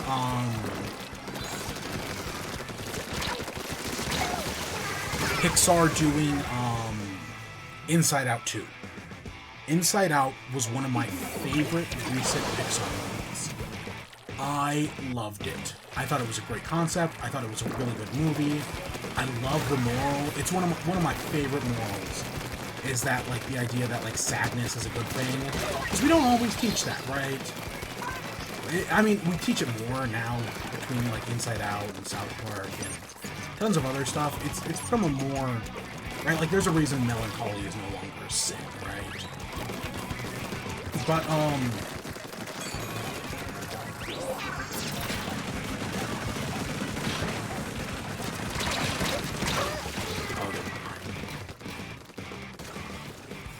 But yeah, so I think the idea of an Inside Out 2, which was announced, is a fantastic idea. I love the idea of, I think they could do like a bunch of these. But I love the, Riley being a teenager, because teenagers deal with, like the person you are when you're a teenager, and the person you are when you're a kid, even just like 2 years, you're basically a completely different person. So there is so much potential here for another Inside Out. And whether it is Riley again, or even a brand new character, I think a teenage, like, they make a joke at the end about puberty at the end of the original Inside Out, which is, it's a fine joke.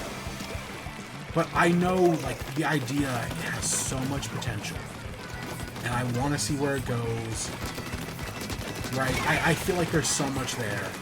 It's a great idea with a ton of potential, and I think Pixar and anyone could pull it off great.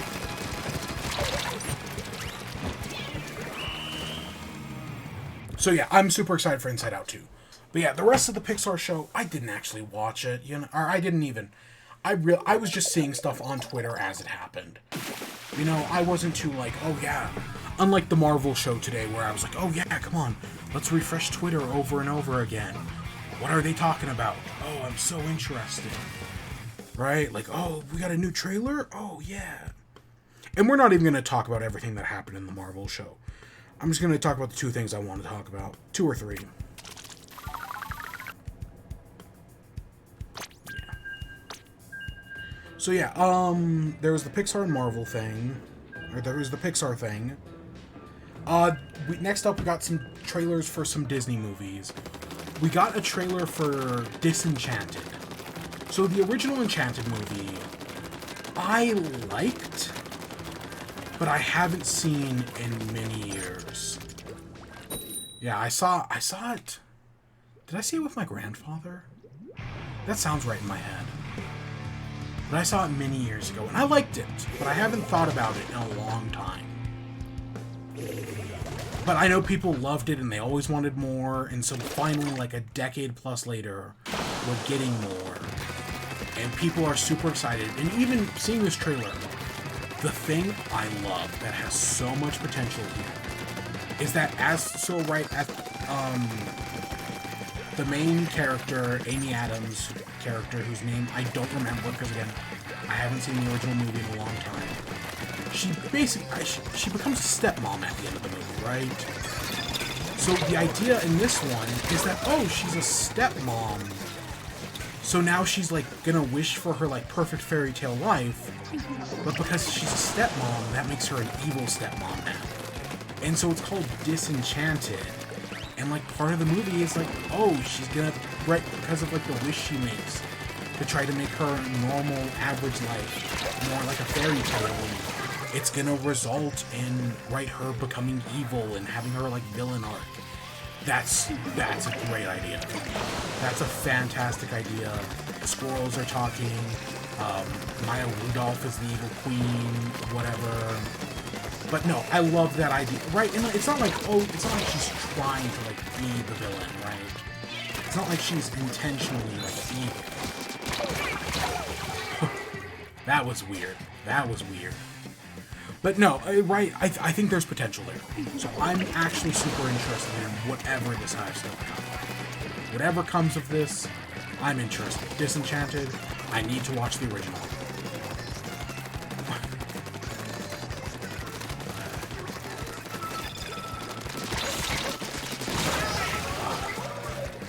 But yeah, so that's cool. That's cool. We got a teaser for The Little Mermaid. And yeah, it's... People really hate the Disney live-action remakes. And they are completely justified in doing so. I do not hate them as much as other people do. I am very whatever on the Disney remakes. Did I watch live-action Aladdin, live-action Lion King, live-action other movies? No. I did not watch any of those. I think the last one I saw was Beauty and the Beast. And I thought it was fine, but I also hadn't seen the original in like 15 plus years. So yeah. It's been a long time to say the least.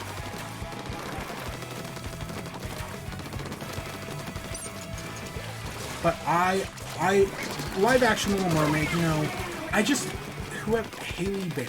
It's not Halle Berry, it's Haley Bailey? Something like that. I just hope they got someone who can actually sing. Because that was, you know, Emma Robert? Not Emma Robert. Emma Stone? Not Emma Stone.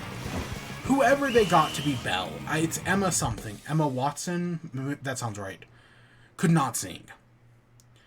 And that really, like, it didn't kill me, but I know it killed some people, that's for sure. But, like, hopefully Haley Bailey can sing. Haley Berry. I can't remember if it's Haley Bailey or Haley Berry. I just hope they can sing. That really is what matters.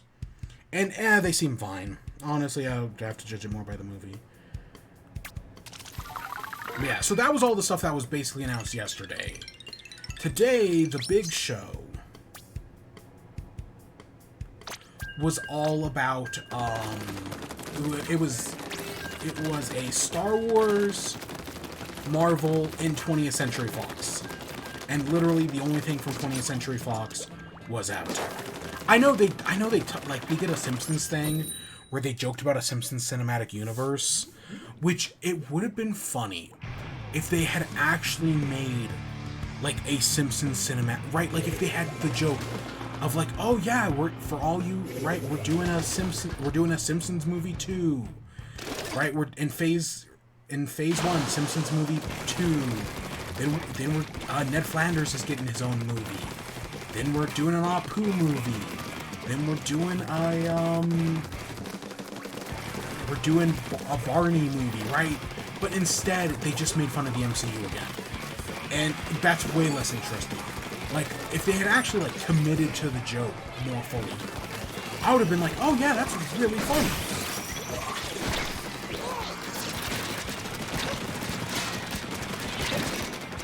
I have no idea how to use the crap tape, because I didn't use it during the beta. But no, like, if they had actually committed to the joke, I would have been like, okay.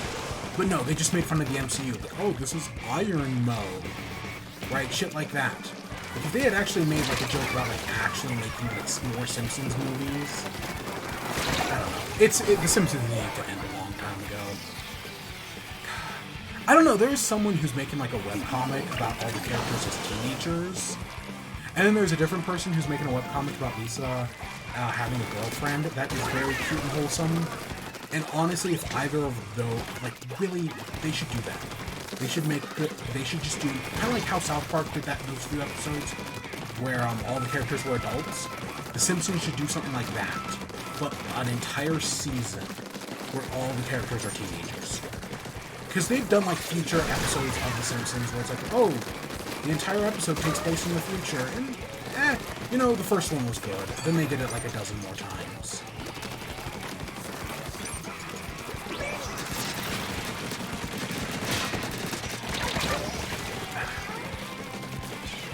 They're having way easier time destroying the crab tank than I was.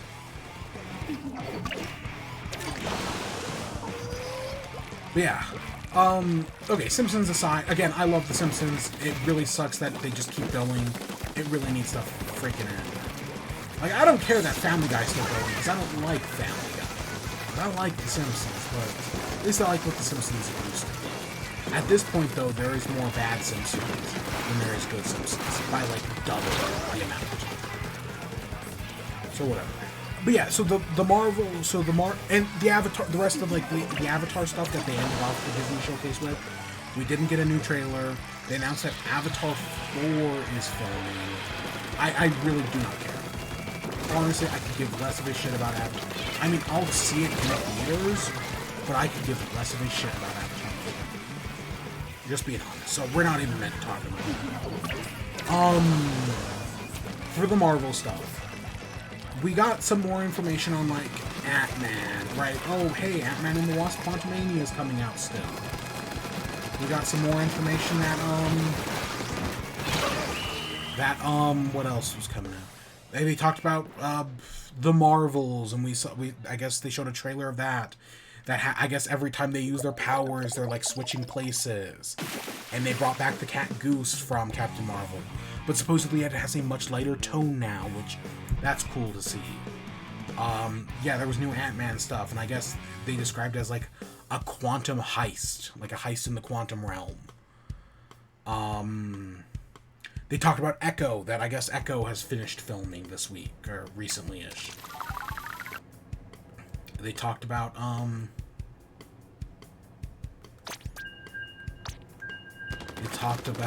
Daredevil. I guess they showed off a clip of Echo with, Kingpin, that, yeah, he's got, like, an eye patch or something like that, right? Because he got shot in the head at the end of, Hawkeye. But of course he's still alive. Like, they wouldn't freaking kill off Kingpin. So, yeah. What else did they show off? That didn't get, like, a trailer or anything. I'm trying to talk about stuff that didn't get a trailer.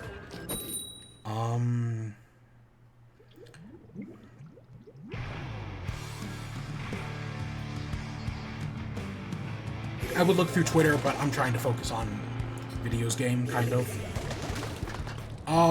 I guess the last thing we'll talk about that didn't get a trailer is Thunderbolts. So they didn't have anything on Fantastic Four like people were expecting. Instead, though, they came out and confirmed the cast for Thunderbolts, which makes a lot more sense, honestly. Thunderbolts is the team-up movie of Phase 5. And so characters we kind of already knew were going to be in it, like Madam Hydra, Valentina, whatever her name is. Yeah, she's obviously in the movie. U.S. agents in the movie. Right, people who have worked with her. So, Elena, right, Florence Pugh's character, the new Black Widow is in it. And she, from what it seems like, she's the main character in this movie. So that makes sense, right? Having her as the main character. Oh, I thought they missed. Yeah, having Florence Pugh as, like, the main character, because, right, she's the one we've spent the most time with. Okay. Even though, I mean, we've gotten some good time with John Walker, but I don't know if that works. But other characters they confirmed being here,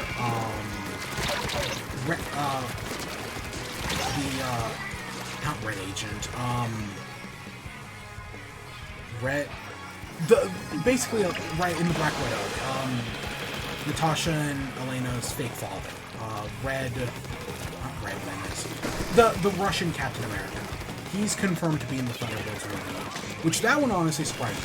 That, out of all of them, yeah, that's kind of a surprise.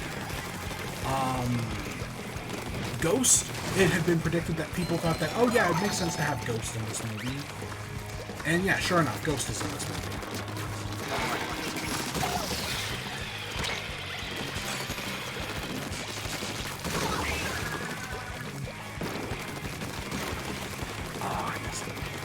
So yeah, having Ghost in this movie makes sense. I think, yeah, you know, I really do hope the character gets a redemption arc, because that was kind of what they were leaning towards at the end of,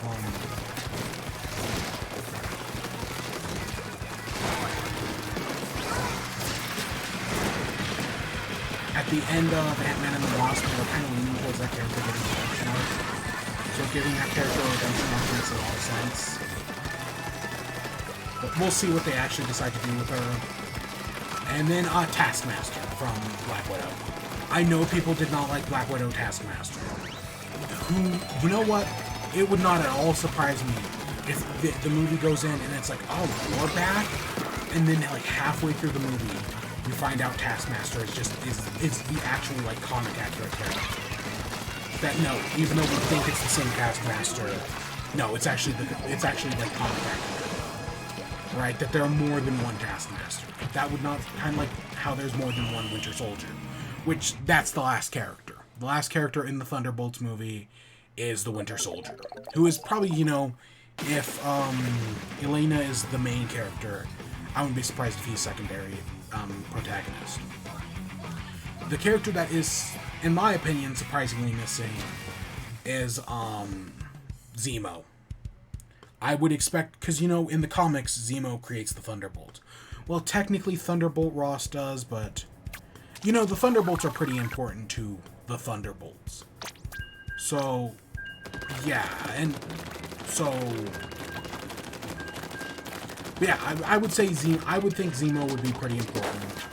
I do wonder if maybe Zemo is the villain in it, and that the Thunderbolts are created to go up against the Masters of Evil.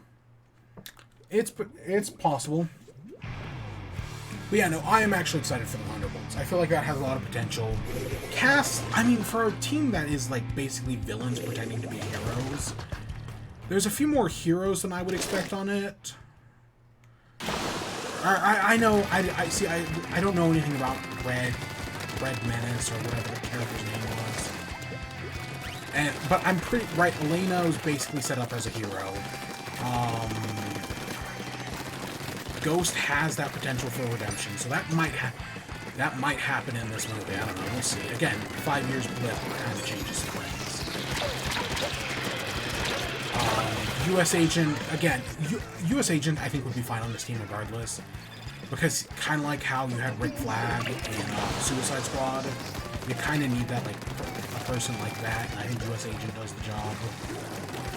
But I don't know. I'm interested in the Thunderbolts. I feel like all of these Marvel phases need to end on a team-up movie. And Thunderbolts is a perfectly fine team-up movie. I'm perfectly fine with, yeah, using Thunderbolts to do the team-up. Yeah. So for the stuff that actually got a trailer, I guess we'll start off with the Werewolf by Night. So I had never heard of this. You know, for all I am in the MCU, I had never heard of this before. At least if I had, you know, I don't remember it. But it's Michael Giacchino, who I want to say was a music guy. Like, this is his first time directing. I want to say before this he mostly did music. And it's him directing. And the movie is special. They call it a special presentation. So I don't know what that means. I'm expecting either something like movie-like, or like a 45-minute like special short thing. But it's called Werewolf by Night, and it's got these characters like all gathered together, and one of them is like a werewolf or something like that. Like, that's the setting.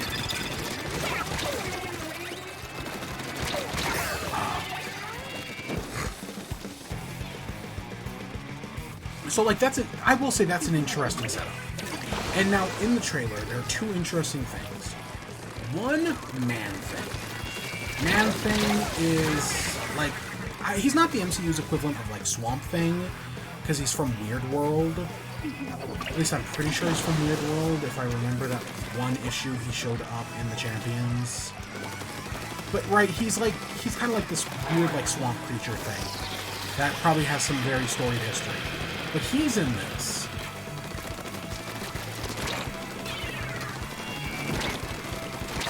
And so he's in this, and then we also at one point see the TVA from Loki, and they're doing something. They like get their asses kicked. At least it looks like they get their asses kicked. They might just be pruned, or which I know is still dying. They might be like pruning people, but yeah, it doesn't look well for them. But that's very interesting to see them here. I don't know. It comes out like in a month, right? I think it comes out like the first or second week of October. So it's just very interesting that like it comes out so soon. But I had never even heard of it, or if I had, I just don't remember it. Just very fascinating. Yeah, and it's all in black and white, and it looks like one of those like 1940s horror movies. Super. It's interesting. I'll say that. I'll say it looks interesting. What else? We got a trailer for Secret Invasion. Okay. That looks interesting. I don't, if you had told me, like, Avengers 4 was Secret Invasion, and they had been, or Avengers 5, I mean, no, 4, 5? Whatever. If you had told me the next Avengers was Secret Invasion, and that was like the next thing the MCU was building up to, I wouldn't have been surprised. I think Secret Invasion makes sense for like a big like Marvel movie. You know, adapt it, make it a little better. Because one of the things, the MCU can take bad comics and make them good. Civil War is a terrible comic. The MCU made it good. Made it one of their best, actually. So I'm sure they could do the same thing with Secret Invasion. The Secret Invasion ain't a great comic, but it's got potential.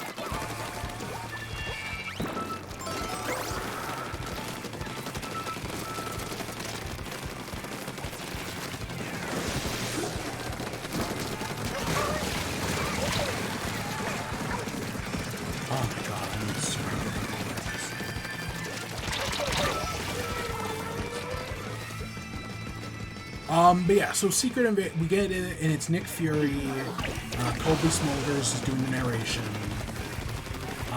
Maria Hill, that's the character name. I'm a How I Met Your Mother fan, so I always think Robin's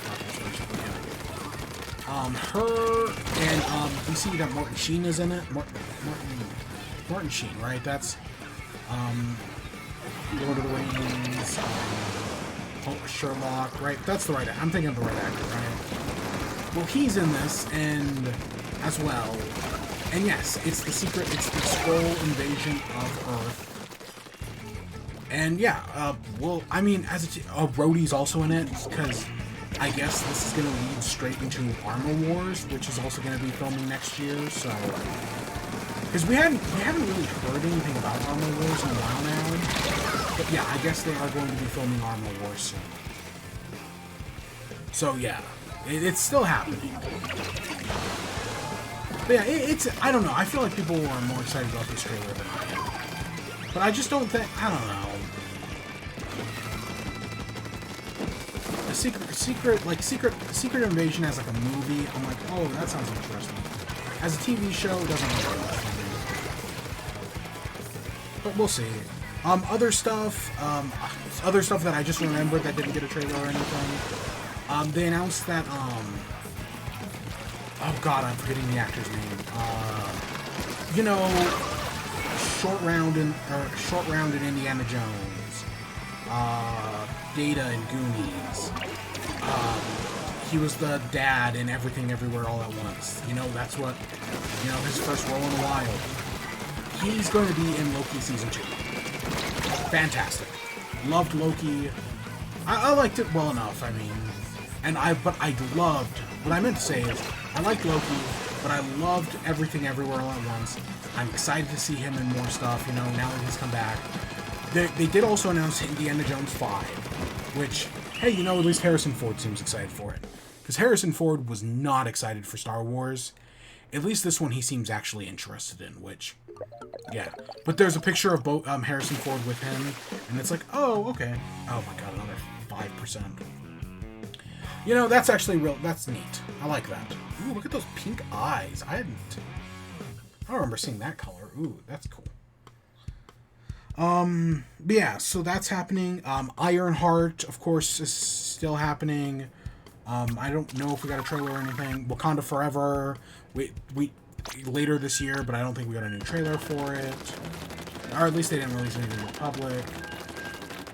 And then, yeah, Indiana Jones 5. I'm not... Like, I don't hate Indiana Jones, I'm not, like, out of everything, like, they announced a bunch of stuff for Lucasfilm. Mandalorian Season 2, Willow, both of those got trailers. I just don't care. I literally just do not care. Like, I'll probably see Willow. I have not seen Mandalorian Season 2. I'll probably see Willow. I think it's Disney Plus, so yeah, I might as well. But I don't know. I'm just not.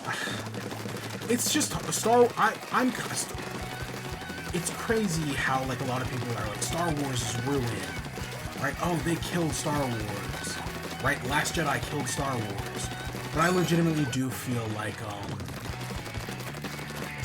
Rise of Skywalker killed Star Wars for me. I just have no interest in Star Wars. I did not care for The Mandalorian.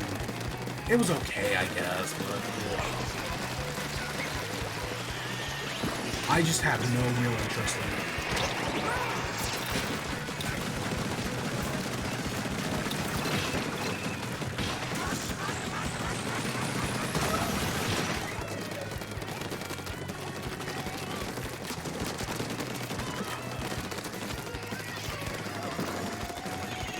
Yeah, so I don't know, I guess I'm just burned out on Star Wars. And, yeah, Indiana Jones, what, you know, I'll see it when it comes out. Same thing with Avatar. I'll see it when it comes out, but I have no eye for it. But it is interesting to see, you know, Harrison Ford actually give a shit. Because I feel like that hasn't happened in a long time.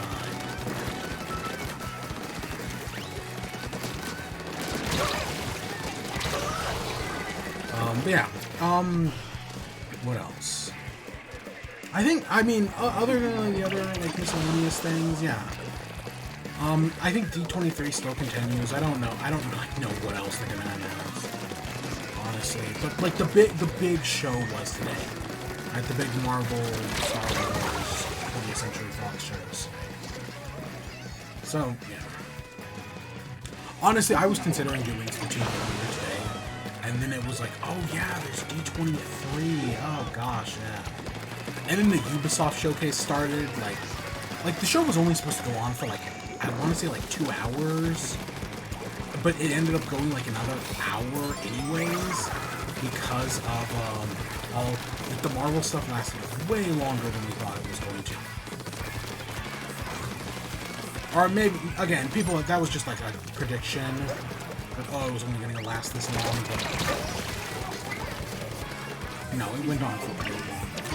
But then Ubisoft Forward happened, so we're going to talk about that next. So this was going on, like, while, like, in the last, like, hour of the Marvel show was also the Ubisoft show. Now, I thought I saw somewhere that the Ubisoft show was only going to be, like, 40 minutes. I think it was, like, over an hour and a half. So, well, literally, the only bits of the Ubisoft show I watched were the beginning and the end. I do want to start off by saying fuck Ubisoft. They are the company that mentally and physically, allegedly, mentally and physically abuse their employees, right? And that allegedly have not gotten any better. Even though they may claim in interviews that they have gotten better, in actuality, allegedly they have not changed. That Ubisoft is still a terrible company. So, yeah, that's a thing. But there are only two things I actually give a shit about. They talked about several things during this Ubisoft showcase. There's only two things I actually care about. One is, Mario + Rabbids Sparks of Hope. I do not plan on picking up this game. But I am still interested in it. And we got a new trailer showing things off. They literally showed off an entire mission where they're on like a train, and there's like a wiggler running alongside the train, and they have to both take out enemies while also taking on these like eyeballs that are like messing with the wiggler, and that's how they like win the match, and like they win the level. The game still looks great. I will say that. I think Mario + Rabbids Sparks of Hope still looks like a great game. Nothing has changed. And now, again, with the Ubisoft allegations, Ubisoft Milan, who makes Mario + Rabbids, is actually mostly left out of the allegations towards the company. Right? Like in all the allegations that span basically the entire company, Ubisoft Milan is the one exception.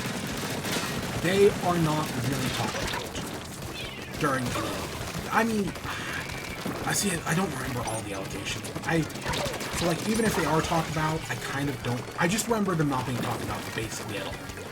I don't think it was zero though, but I kind of can't remember. I legitimately, yeah, I don't remember.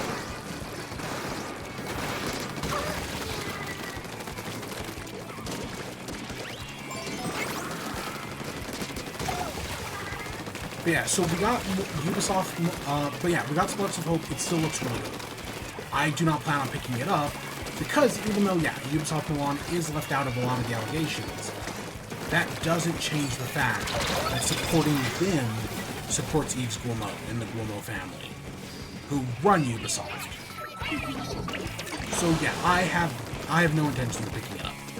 And if I do, I might pick it up used, because at least used is not giving the Guillemots my money, but somebody else did, and even if I did pick it up, I definitely wouldn't talk about it, because because saying I liked the game gives them free publicity, and I definitely don't want to do that. I was really hoping I could get enough damage into them before they shot me. So note to self, Bazooka, Squid does not beat Bazooka. Oh, I just saw it.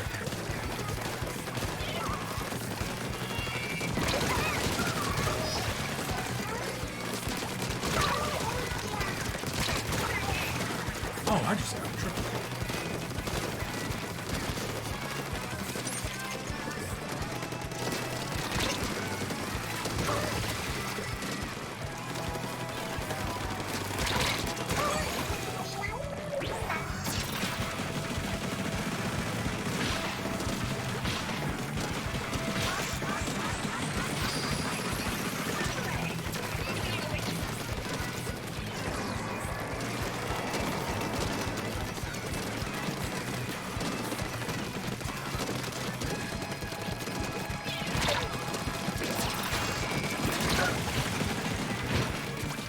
I think we're still good.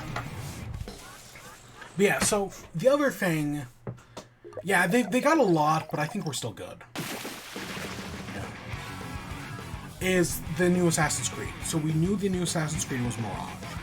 So I will say I was a huge fan of Assassin's Creed back in the day. The series turned 15 years old this year. And yeah, I played the original, 2, Brotherhood, started but never beat Revelations. I played 3, and I played 4. I played Unity, but Unity was a buggy, broken game at launch, and I never came back. Never played Syndicate, and I haven't played a game since. Right, since basically the reboot. Yeah, I haven't touched a Ubisoft, I haven't touched an Assassin's Creed in a long time. But I did like the franchise. But yeah, whenever I talk about grinding, making video games bad, my first example will always be Assassin's Creed Odyssey. Because allegedly that game is so grindy. Just to, try to encourage you to buy, like, EXP boosters and whatnot. It sucks. It sucks, to say the least. Oh, okay.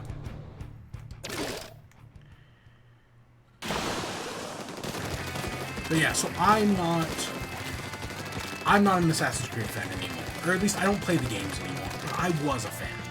I liked the games. So I was like, okay, what's this new one about? Because I knew it was called Mirage, but I didn't really know anything about it. And after seeing it, well, so right, the last few Assassin's Creeds have been trying to do more interesting stuff, right? Even if they're not always great about it.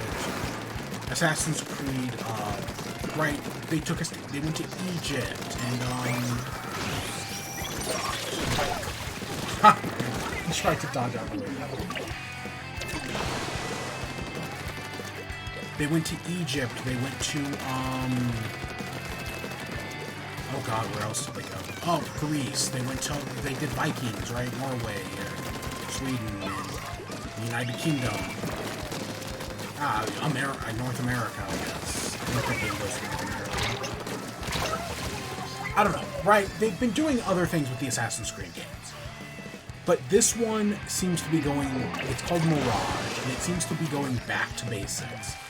You're back somewheres in what I presume is Middle East, right? Like the first game. Where did the first game?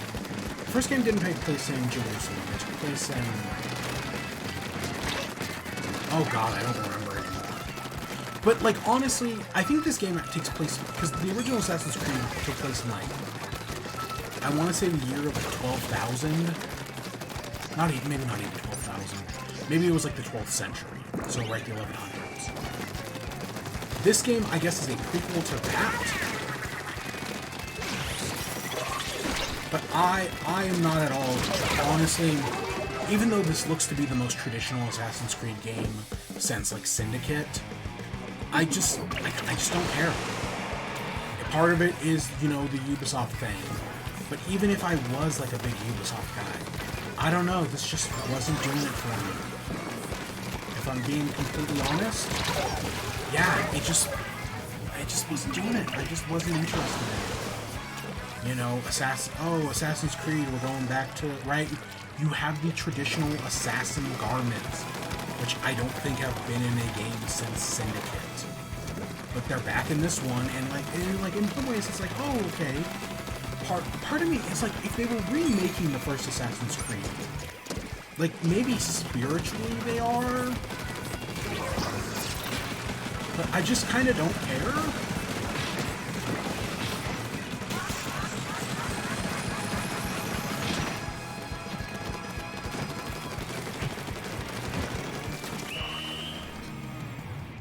Yeah, so even though, I don't know, and then they announced 2 other Assassin's Creed. They announced one called, like, Hexes, and one called, like, it wasn't Scarlet, but it was, like, a shade of red. Crimson, something like that. One probably takes place in China, and the other one is, who knows. They announced an Assassin's Creed mobile game that, visually, I think looks about on par with the original Xbox Assassin's Creed. Xbox 360, I mean, their first game, which for a mobile phone, I mean, that's not bad. I mean, I know that some will argue, oh, there's more impressive looking stuff out there, but if there is, I don't know about it. All mobile games, I think, just look like fucking garbage. Right? Garbage shovelware, because the mobile game market fucking sucks. I don't know. I don't trust you. Again, they fucked up Assassin's Creed when it came to level grinding. Why would I expect them to get anywhere even close on something that wasn't mobile? Right? If they fucked up something that was like a console game and put microtransactions into it, why would I think they would not fuck up a mobile game? So yeah. But yeah, fuck Ubisoft, you know. I want to like if they would do better, if they would change, I would love to pick up some of these games, right? I'd love to give some of the Assassin's Creed games I never played a chance. Even Odyssey, as much as I lambasted it. But no, they refuse to change, so fuck them. And I'll keep telling you to go to fuck them. And to not buy Ubisoft games.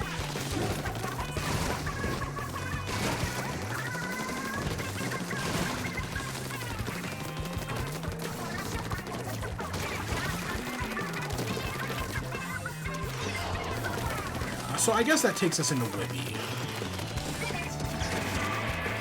So Ooblets-wise, you know, I'm still working my way through it. I've been going to distant lands on the quest to repair the tower thing, and it's been going okay, you know.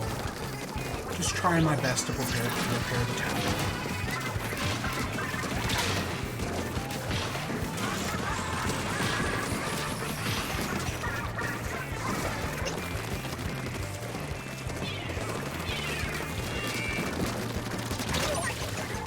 You know, it's you know, it's still Ooblets. It's still a really good game. I still love the idea of Stardew Valley meets Pokemon, so that's still very fun. I haven't played as much of it this week as I wanted to. Having that 3-day weekend last week was really nice, because, you know, I was able to basically sit down and play that. Really, I didn't get the Bobbler out. Yeah, so I've been playing more of that. You know, there's still a bunch to do. I'm kind of, you know, slowly taking my time from it, because I don't want to, because I know once I get to that, I still haven't gotten to the point, like, I'm not, like, unlike, like, a game like Stardew Valley where you put 1,000 hours into it. I have not put 1,000 hours into this one. Oh my god. Because, yeah, unlike a game, like, right, like, I haven't put that much time into it, because part of me is being patient, because I know the second I unlock that store thing, I'm probably going to stop playing, so I've kind of been just, you know, taking my time. So I haven't seen about seasons. There's this heating thing, like, I got the ability to make a heater, and I have no idea, like, does heating make your crops grow faster? Like, if there was, like, a winter season, I'd understand why you'd want to use it. But so far, I haven't seen anything like indicating like winter seasons, or maybe crops grow slower on cold nights or something. But then there's also part of me that's like, oh, why would I, right, why not just use nothing but these Ooblets houses? Right, eventually, if you keep leveling them up, you'll eventually do everything, you know? But I've still been enjoying the game. It's still Ooblets. Ooblets is a good game. It's fun. It's a great idea. So I have been thoroughly enjoying it. I did pick up Autonauts. I went on, right, I talked last week or 2 weeks ago about how it was on sale. I love how everyone had the same thing except for me spinning my things.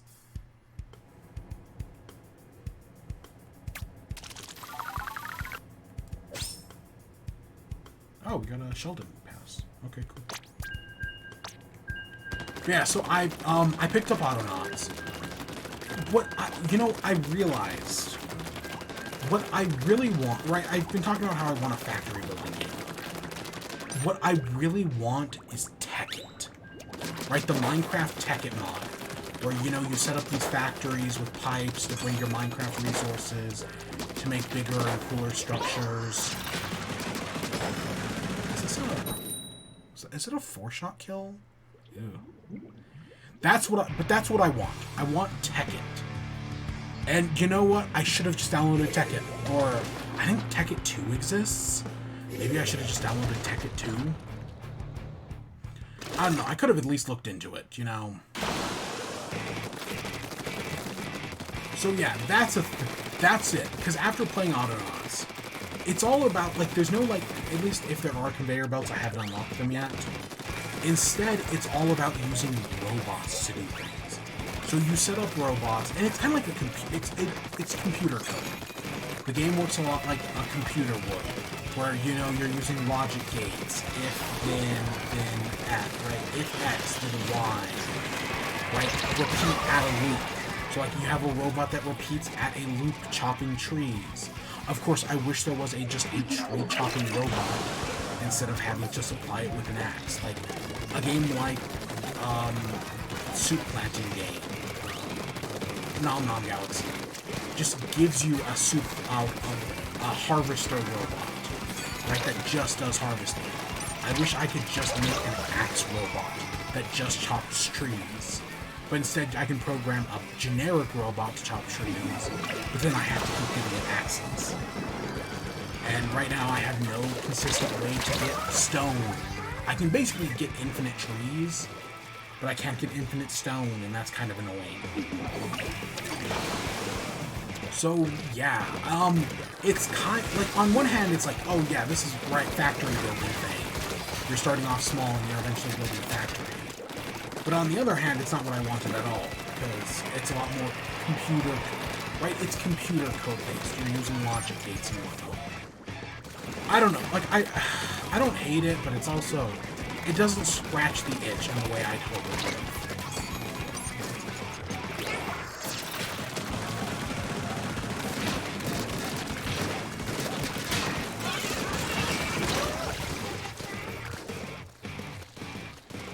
But yeah, so I put a few hours into it. Also, it just, like, part of me wishes it would go quicker, and, like, sometimes no.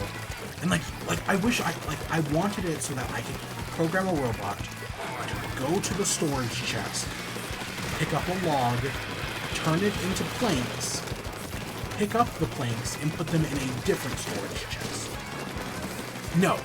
The best you can do is program a robot to go to the storage chest, pick out a log, and then turn that log into planks. If you want to put the planks back in a storage chest in a different one, you then have to get a new robot. And that's kind of annoying. You know, that's kind of sucks. I wish I could do that with just one fluid action, but you cannot, sadly.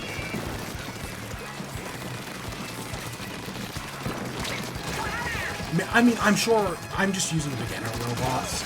So I'm sure beginner robots are too stupid to, you know, do anything like that. We lost.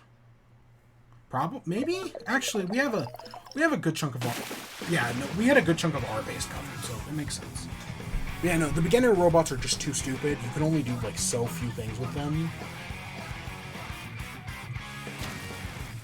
That, yeah, it just didn't work out. I wanted it to, but it just didn't. And then, anything else? Anything else I have on WIBE today? Just those two things. I've been watching Amphibia, but I am not finished with it. I have like 2 episodes to go in the season. And I was like, oh, maybe I'll finish it. Maybe I'll finish the first season today. Nope. Something came up, and so I only got like 1 episode in today. Because yeah, I was gonna finish the last 2. I was gonna finish the last like 3. But nope, I got distracted. Oh, they did so Disney has like these chibi tales, which are like these little like animated, you know, chibi shorts of like their characters. And they did Lumity Date, which is right, Luz and Amity going on a date. And you know, it's cute. You know, I like it. Yeah, it's really cute. Yeah. So that was fun to see today. I've been doing anything else? I haven't been... Oh, I did play a little Pokemon. Because they've been giving away Ash's Pokemon from, you know, the anime in the games. Every week they give away a new one. Every week or 2. Sorry I interrupted your game.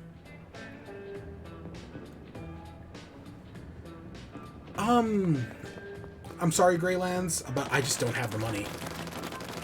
I'm sure you do great work, but I don't have the money. So yeah. But I hope you find luck out there. I hope you find someone who will commission you. Because I'm a poor broke college student. Well, actually, I'm glad I got a new job. You know, it's paying me better than before, but getting a PhD is not easy. I'll say that. Anything else? Other folks? Okay.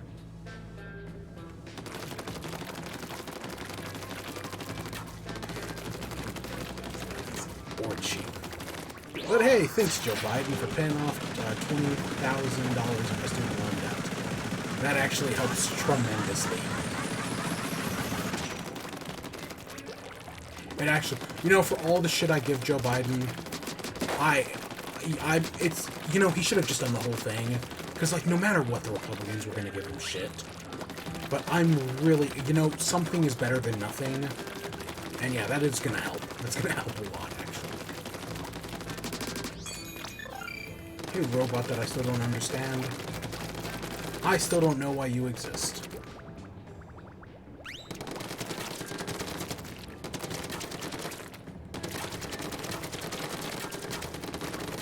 At some point we should go check out Salmon Run, you know.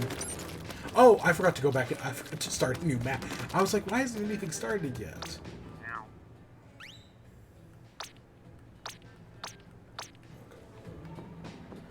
Can we go to our, I think lockers are here? You can customize a personal locker with cool stickers and decorations.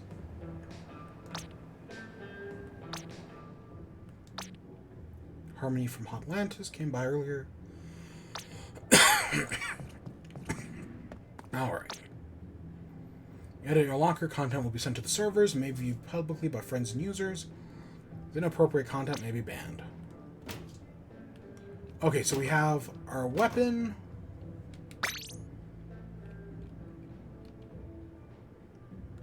So I can put all that... Ooh, oh, gosh. Squish.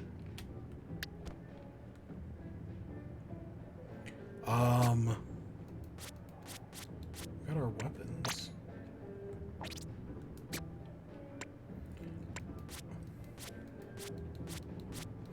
Could we put...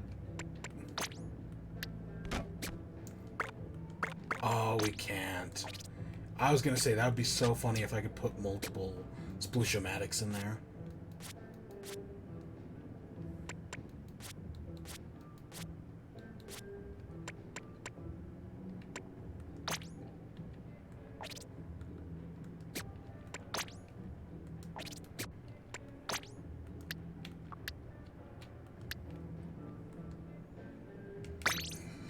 I would have just filled my locker with plushes. Let's see what other people have. Auto bombs, bows. Oh my gosh, look at that. I'm gonna assume some of this shit is spoilers for the story. Oh my god, look at the mascot head, yeah.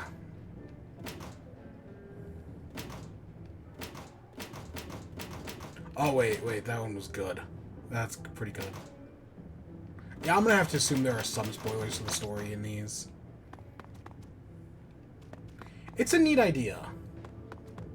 It is. Oh, look at... Oh my gosh, yeah, look at... Oh my god, I love it. I love it so much.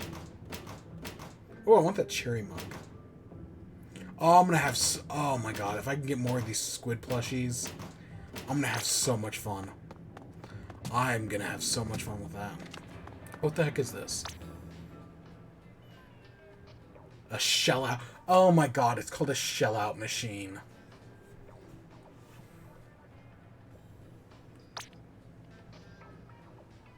Sure? You got a food ticket. It's a lot of money, though. So I really hope the rewards are good. For your order... So we did get this ticket, which doubles the XP for all teammates. Ooh, that's neat. I wonder what remaining... Does that mean it gives me 20 per? And of course I remember these. Okay. That makes sense. Aren't people supposed to, like, show up in this area? Like, I know I have friends that are playing Splatoon right now. So I would think they would show up there, but I guess not.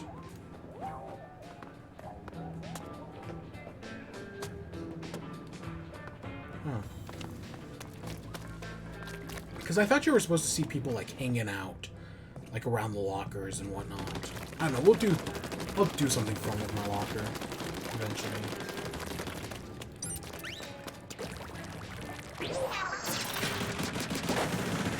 See, okay, so the crab tank definitely, the longer you hold fire, it does increase. Okay, that's interesting. Let's go check out some salmon farm. 24 hours now, so that's nice. I see merch. It's merch, right?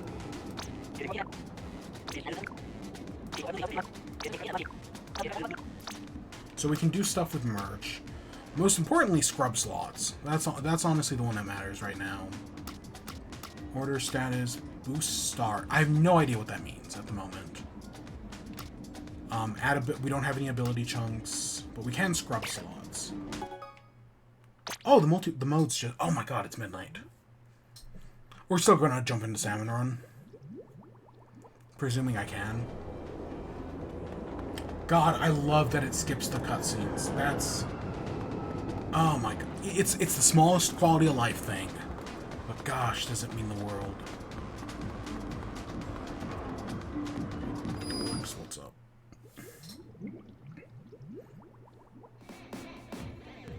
Hey kid, looks like you got potential. I think you could shape the future of the Splatland. Mr. Grizz, yes, Grizzco is my company, that's my name on the door. Anything else? But I'm here to show how Grizzco is different. Top level, that's me, fresh young talent like you. We're committed to making the world a better place. Officially welcome you to the crew. It's good, honest work and an honest paycheck. Just know you'll fit right in. Make sure your training is up to date. Can we get started now? Yep. So I like to see a go-getter just like you. Just like a young me. Check the records. Hurry to stay. Well, I think you'll find your way around just fine. It's not a bad idea to look over the basics again. Yeah, sure, let's get a refresher. So this is the tutorial. I'm mostly interested in this to see the new bosses, because this should give me a tutorial on how to do the new bosses. Plus, I haven't played Salmon Run in God knows how. Like, I don't even, like, the final map added to the game, Arc Polaris, I don't even know if I ever played Arc Polaris. Take their power rays. Yeah, I legitimately don't even remember if I ever played, because I think it was the last map added to the game.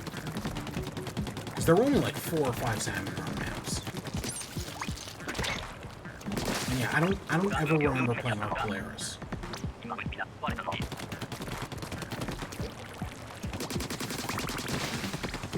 Oh god, I do remember eating little buggers though, small fries. From boss salmons.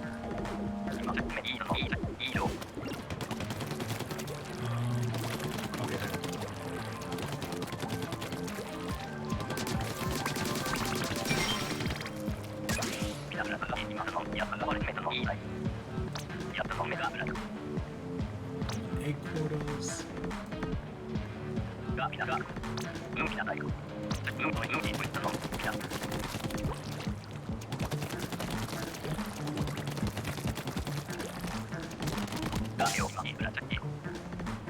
Two more. They fly now? That might just be something for this cutscene, but they might also totally fly now.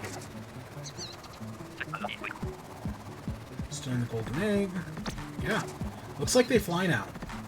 In the previous game, they did not do that.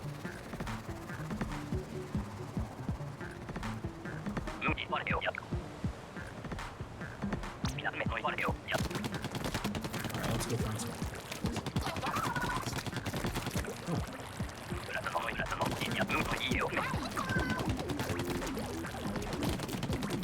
Oh, hey, buddy.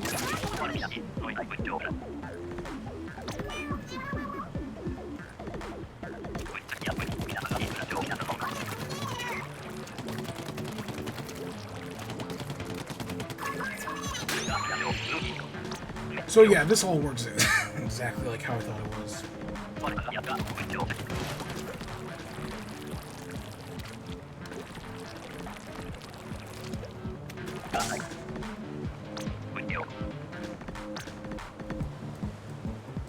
Time runs out.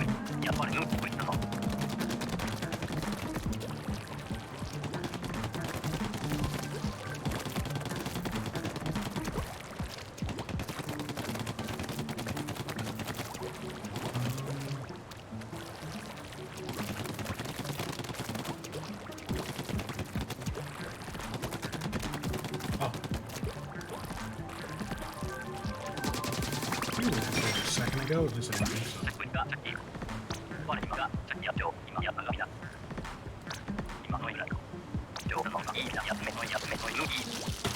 That is fantastic. Honestly, of all the changes you can make to Salmon Run, adding egg throwing is a great one. And I know it can also be used as a weapon as well.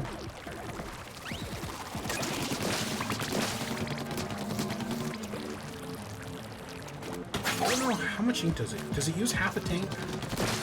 Okay, that's a lot, but again, it still is a great idea.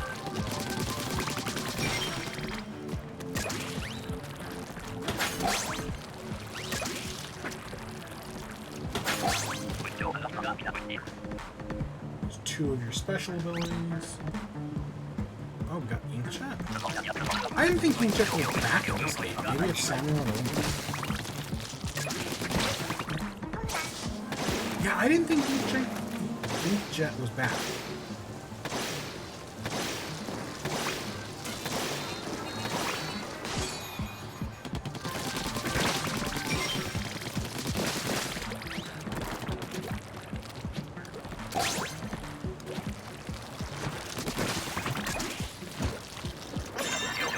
I don't know, they've done Salmon Run exclusive stuff, like, there used to be Salmon Run exclusive weapons and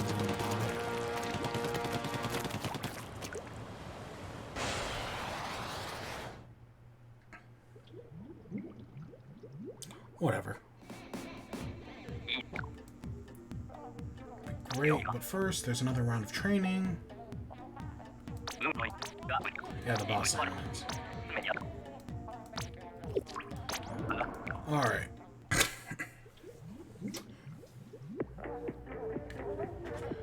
Anything... Did I do... Other than, of course, Harley Quinn and She. Those are the two obvious ones. Did I do anything else this week? Not that I can think of. I've been excited for this game. 11. I think there were 8 in the last one.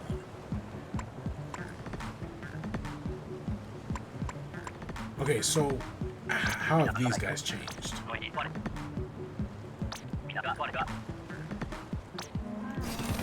God, I was really hoping these guys had changed a little bit. Because they are the worst thing to deal with. Like, no, seriously, I hate the missile guy. So, these are the worst boss enemies. They're the hardest to kill. Because, you know, you don't always have a missile on, or you don't always have a bomb available.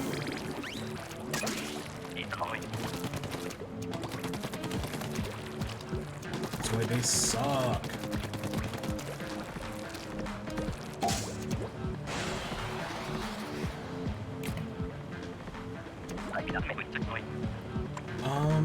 Okay, I can assume this one, this one, this one, this one, and this one. These all work the same.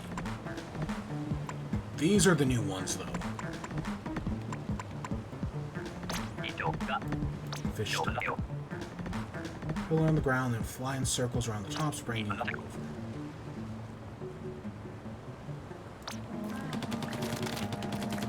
Yeah, I more or less remember how all the other bosses, all the old bosses were.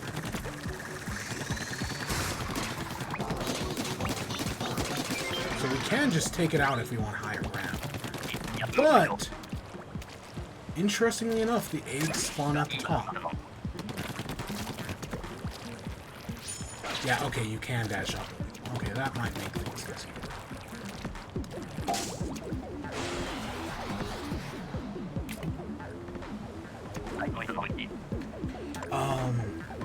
The flipper flow? Okay, caught inside the rings, or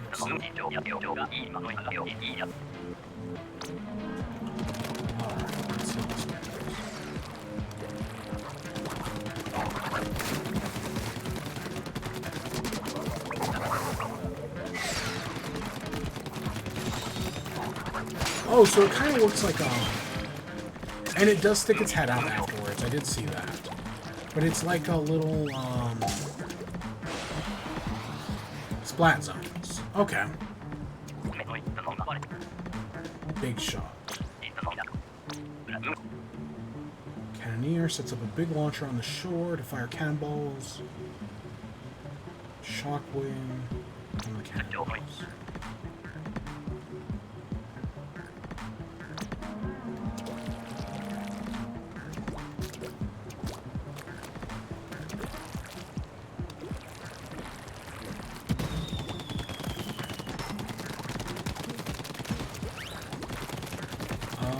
Do you have any forward make for me?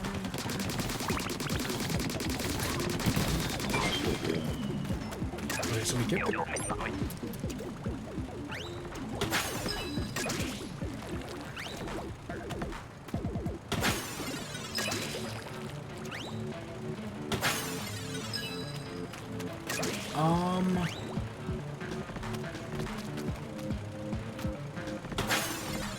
Oh, is it...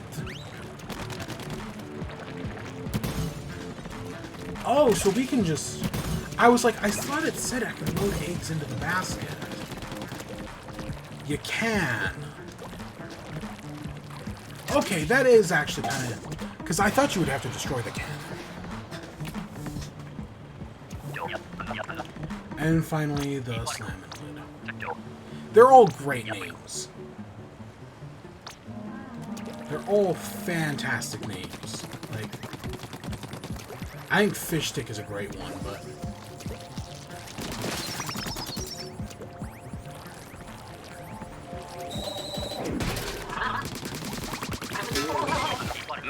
Okay, they all kind of seem pretty simple. And then I know how the rest of them work. Yeah, I remember how the rest of these guys were. You still suck. Probably. But let's see. Does this all look the same? Yep, that works the same.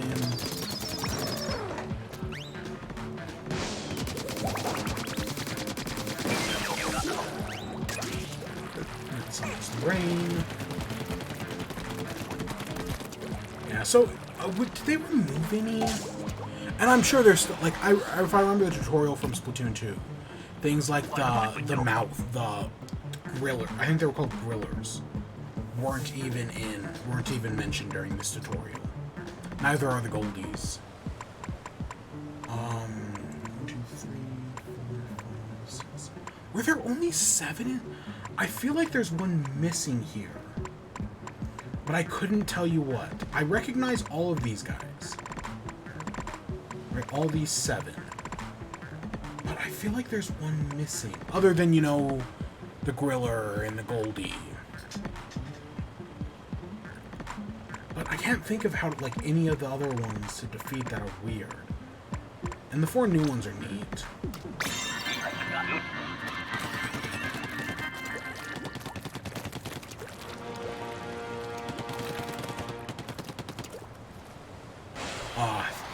And then I know there is, like, the giant mega one that we'll probably be seeing, hopefully. Griscombe. Doing it all alone. One last thing. Gonna be different, like the sea. There's no training for the sea.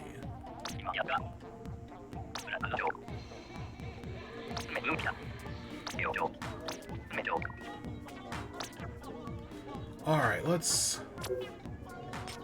freelance and private job. Alright, let's do some freelance. Oh, and we even got... There's even training for this?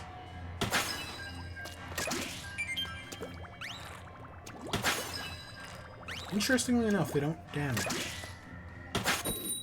Huh, that's cool. Okay, so I can't think of anything else I've done.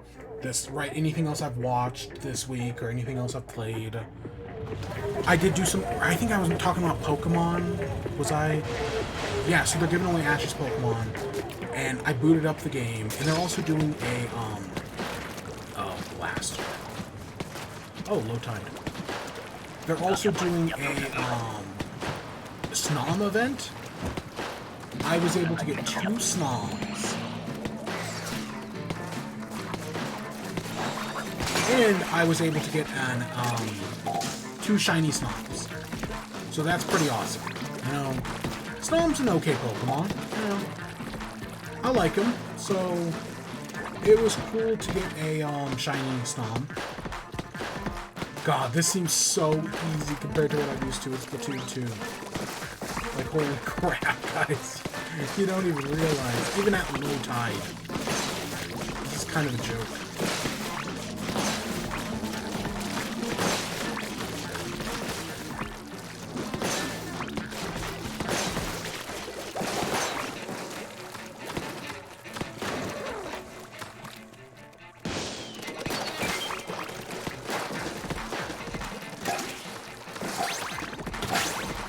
God, that aim toss is so... Again, the name, while Splatoon 3 may not have changed much, it just made a lot of the aspects of the game more convenient. And I can't fault it for that. Don't know if it fully justifies its existence, but, you know, it's a good thing. But yeah, so I got 2 shiny Snoms. One I'm going to name the Boy. Don't have a name for the other one yet. But I'll figure something out, you know, I'm a smart Pokemon. Yes, shiny Snom is just green. It's literally normal Snom with green. So it's nothing too special, honestly, but you know, it was not, I was easily able to find one, and, like, I was easily able to find the second one not long after. Caught them both, no problems. The other thing I did was, so I've been talking about how I wanted a, Lycanroc Dust form, because I didn't have one in Sun and Moon, or Ultra Sun and Moon. I was finally able to get a Lycan Rock Dust form. So after a while, it took me a while to find it. But I was finally able to get one. It didn't shoot it into the next one. Yeah, I was able to pick up a Lycan Rock Dust form, because I've had the Odin Tempo Lycan Rock for a while now. The problem has been the time. Because you have to do it between a certain time. And I've just never been at the right time. But today was the right time.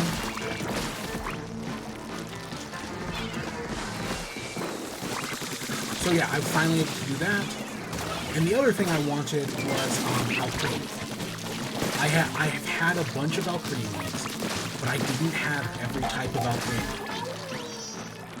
So I was like, you know what? Maybe I'll finally get all my Alcrenes. And yep, took me, I don't know, what, like 2 hours? Just because I wasn't even playing for those full 2 hours.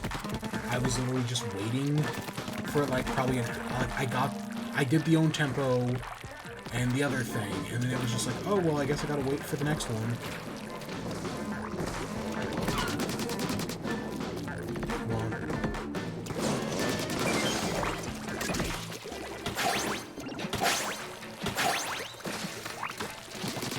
So yeah, that was easy enough, right? To get all, and you literally just have to twirl at different times. And the only one that actually matters is you have to get the rainbow one. You have to do at dusk. Other than that, you can do the rest of them either anytime at night or day. And like evening counts as both dusk and night, or as day. So I could do all the day ones in the Lycan Rock at the same time.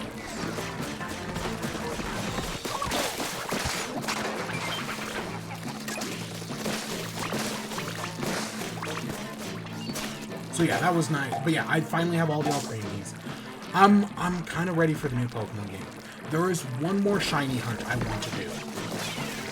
Because there's one Pokemon that has not been confirmed for Scarlet or Violet.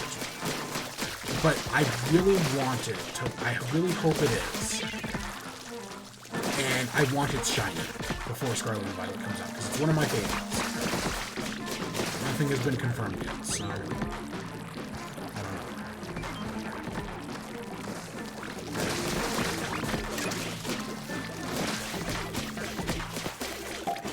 I guess we'll have to see.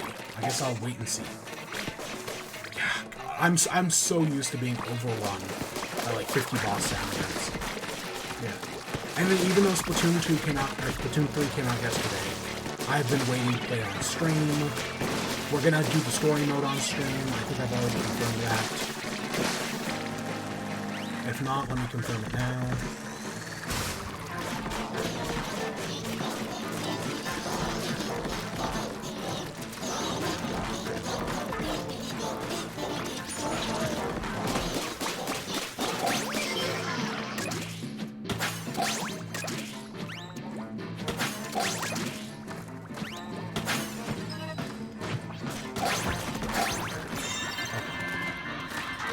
That was easy enough. Honestly, I'm so used to like just being swarmed by them once you get into the professional ranks. That was easy. So yeah, I really haven't done it. And I just looked at my stuff like yesterday, so because I went in to get Ash's Sir fetched.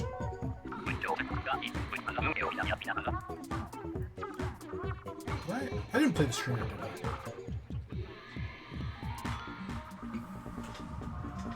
Alright, I got 8 eggs. Okay. Oh wow, they give you a... Okay, they're giving you a lot of hats to start off. Yeah, I'm fine going again. I know those eggs can do damage. At least I think they can. Whatever. So let's talk about Harley Quinn. So we have one episode left to go in the season. The season is, as far as I know, 10 episodes. So episode 9 came out this week. Where we left off last time, Bruce Wayne had resurrected his parents as zombies. As, like, tree zombies. But in this episode, we learned that he didn't realize he also resurrected everyone else in the town. So, Upon discovering he literally brought up an army of zombies, he actually feels remorse over the whole thing. Yeah, he actually feels bad that he created an army of zombies. So we see that, and he kills his parents again.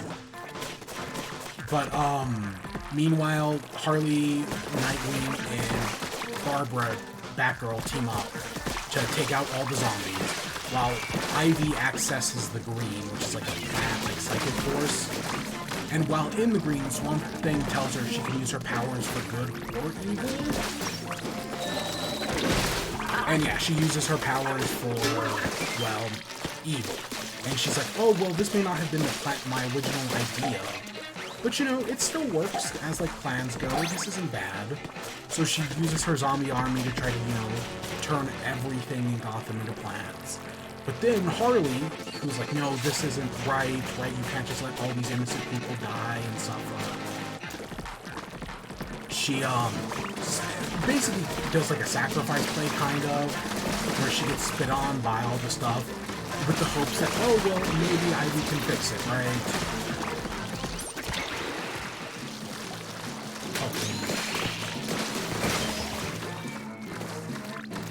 So yeah, she makes the sacrifice play, basically. And it works, you know.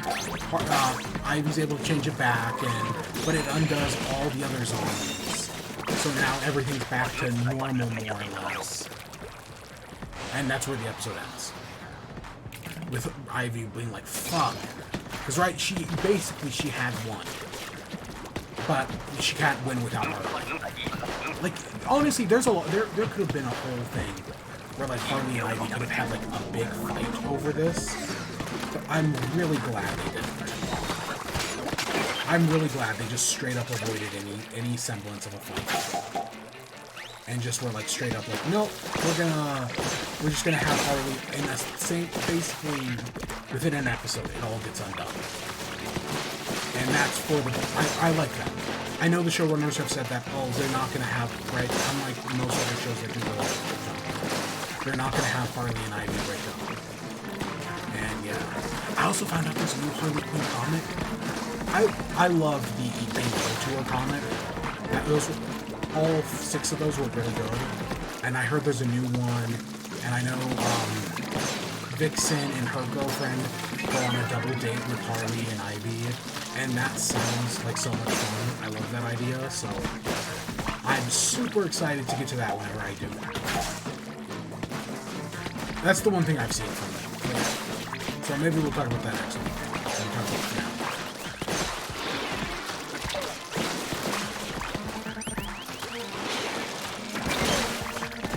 Yeah, the actual episode, yeah, I mean, I thought it was okay. I like, again, my prediction for the season was Harley and Ivy becoming heroes. I thought Ivy was going to become a hero before Harley did. But no, it's actually Harley, right? And she even confronts Batgirl and Ivy. Like, yeah, I know, dumbasses. That Bruce Wayne is Batman. And she flies around in the Batwing, and yeah, she has fun being a hero. I'm sure they're going to call her, like, an anti-hero, because I'm pretty sure that's how she is in the comics.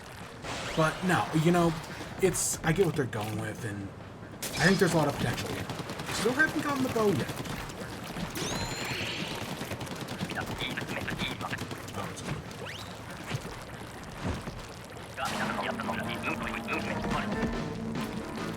Yeah, so I enjoyed this. I think it's a fine episode, honestly. The show, I felt like the first, like, 2 or 3 episodes of the season were kind of slow, but since then, it really has picked up. It took a little bit, but once it picked up, it's just been really strong. Like, this is probably the weakest episode in weeks, but weakest still at, like, still a pretty solid rate. Right, if this is the weakest, then this show is very impressive.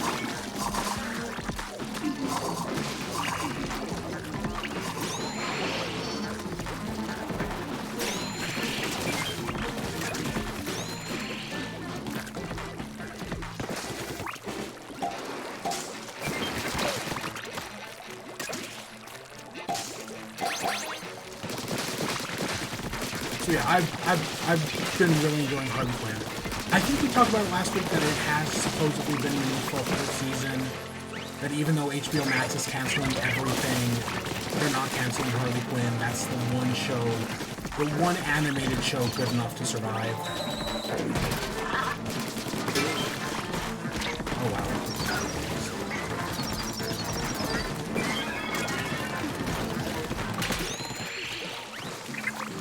I'm super. The Harley Quinn is so good. It's so good. I've been enjoying the crap out of the third season. And yeah, I just can't wait. I just can't wait to get more.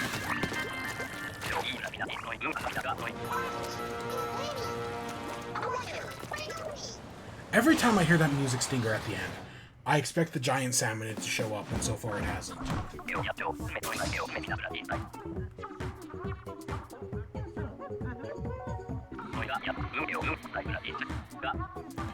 So that takes us to She-Hulk. So we'll do like one more round. I think that should be enough.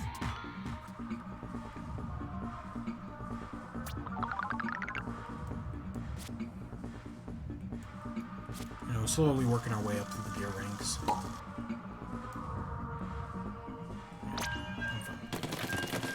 Oh, there's a bar building off to the side. Okay, maybe we'll do... That looks like we've done 2, so it looks like we gotta keep building it up. Okay. So, She-Hulk. We're at episode 4. I think this is a 9-episode season. And yeah, they brought back Wong this week. And this was a really good episode. So Wong is trying to sue this guy named Donnie Blaze, who is a Vegas magician. Donnie Blaze... If you don't know, Ghost Rider's real name is Johnny Blaze, or at least one of the Ghost Riders. There's been multiple. So they're making fun of that, right?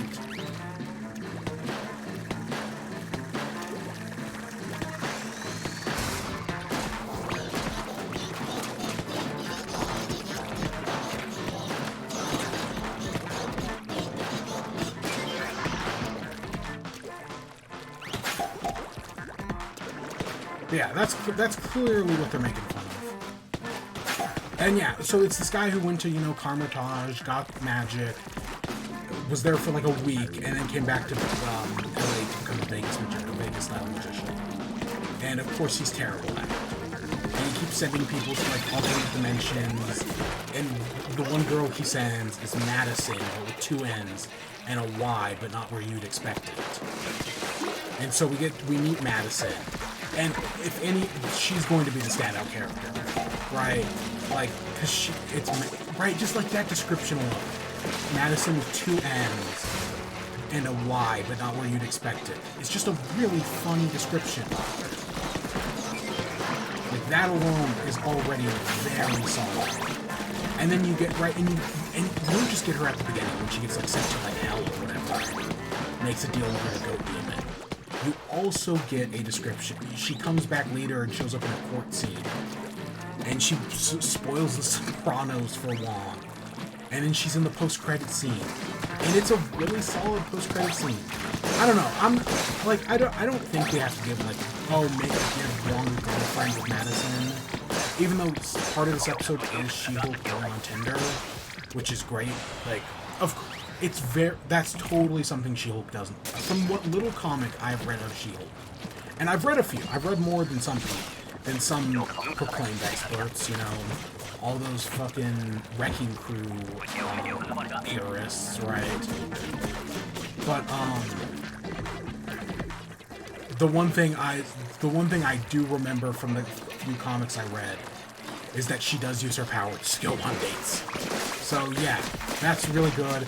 And she goes on all these terrible dates, but then she eventually meets a guy who, seems really nice, seems really good, and sure, Wong interrupts the date, but he's cool with it. And then the next day when he finds out that she's,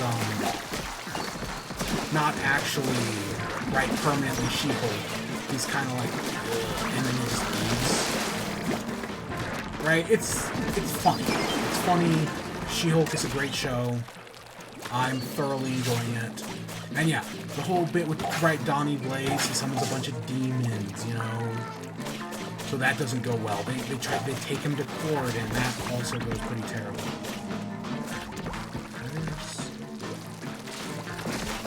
guy was doing something.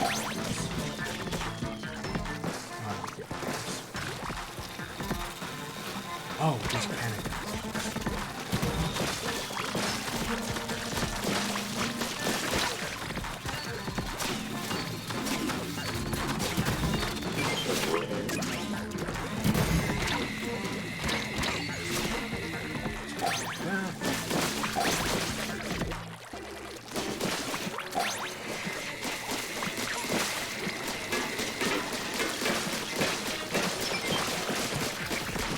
I think the cannon guys are neat. Even though we really haven't been doing with them, I think the idea of having a guy who can set up a cannon and then you can take it back to your base is kind of cool. The fish sticks are also cool. Yeah, it's a lot of fun stuff. Still haven't gotten the bow and arrow. Yeah, you know, people like Wong, and the show is fully aware of it. Like, they make a joke at the start of the episode that, like, oh, hey, Wong's in this episode. That basically gives the episode Twitter armor for a week. And it's like, yeah, it kind of does, actually. Yeah, the whole Wong in Madison, but with two N's and a Y, but not where you'd expect. Just a great joke. Great joke for a great episode. You know, the magician and his old man, Morgan Freeman, from that one fucking movie, Knockoff, Now You See Me.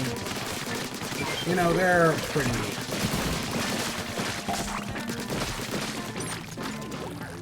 I just threw mine back to spawn. I know somebody will pick it up.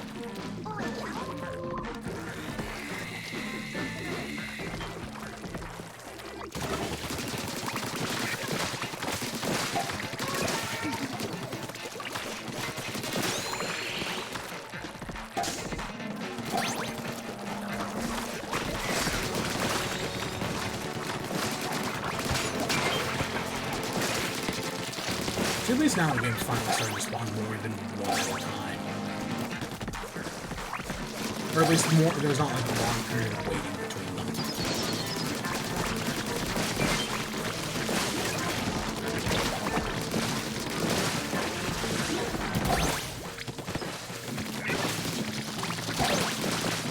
Somebody will get back to Probably.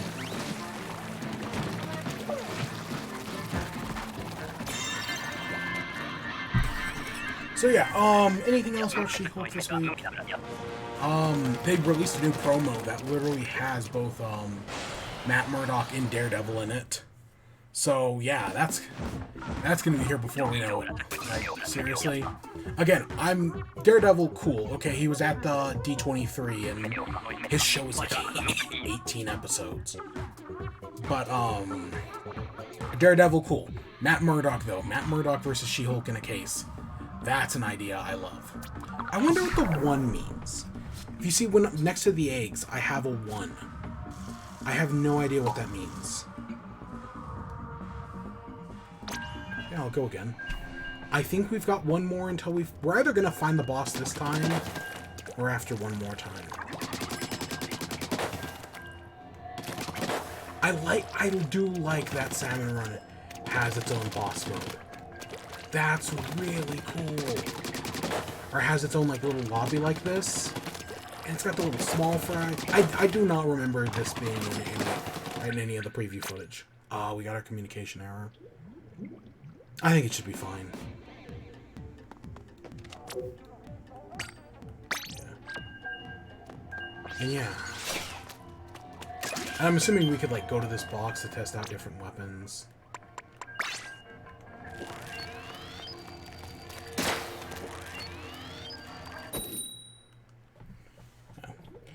Anything else about She-Hulk? Not that I can think of. Just another... I'm really enjoying... Despite what people on... Right, what... misogynists are saying on Twitter, no, I'm really enjoying the show. It's still very good. And yeah, it feels different than the rest of the MCU. That's another thing. Is like... I know people will say like, oh, well...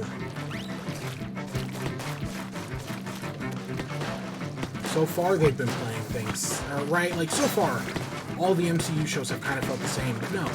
This one feels different, even if it's not perfect. feels different, and that's what matters. Normally, aren't you looking for a golden salmon? There you go. Really funny fish.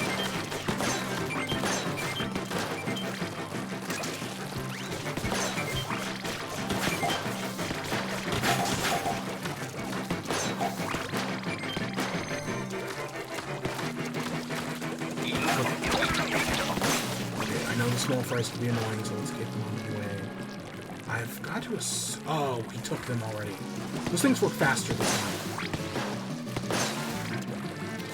Okay, it's somewhere around here.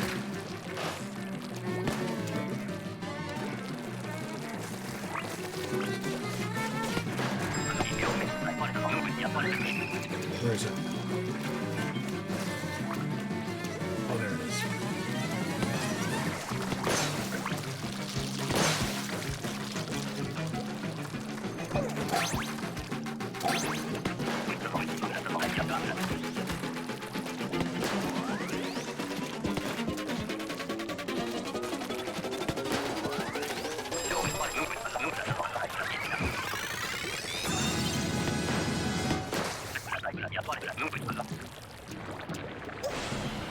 So yeah, I guess that takes us to the outro. Of course, we've been going for 3 hours. I'm enjoying Splatoon 3. You know, again, I'll keep saying that the game really doesn't justify its existence. Doesn't change the fact that the game's fun. And we haven't even touched the story yet. I haven't even touched ranked mode, or anarchy battles as they call it. Oh my god, this.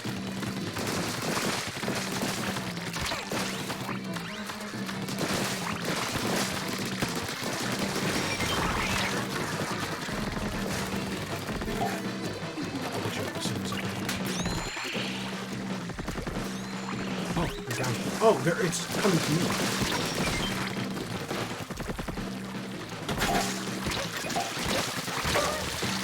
Oh.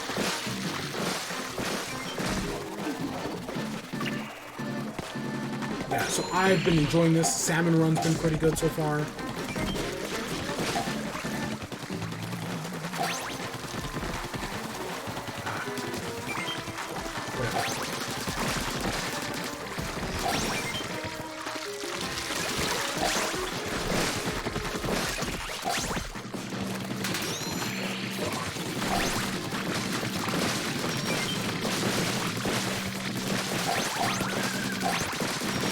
The more we can take out right next to the thing, the better.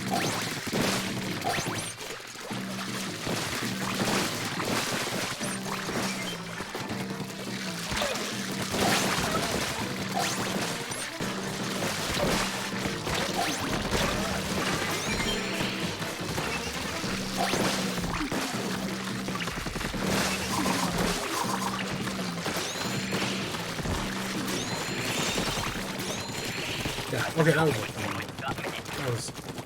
Again, a lot of these are from previous games, but, you know, there's no problem with that.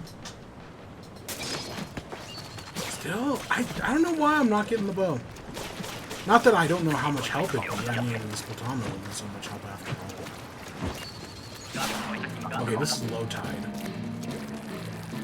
Where did the boss somewhere? Oh, there it is.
We were doing bad there for a second. We have fixed it. We have since gotten it.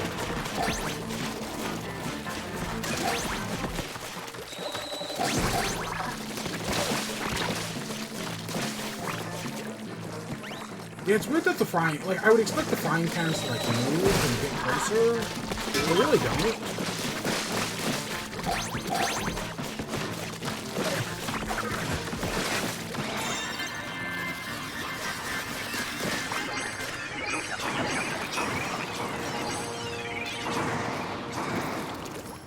Okay.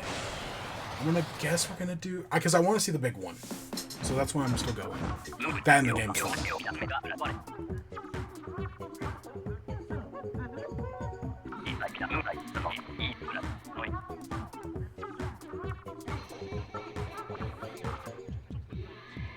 It's definitely interesting to get different rounds.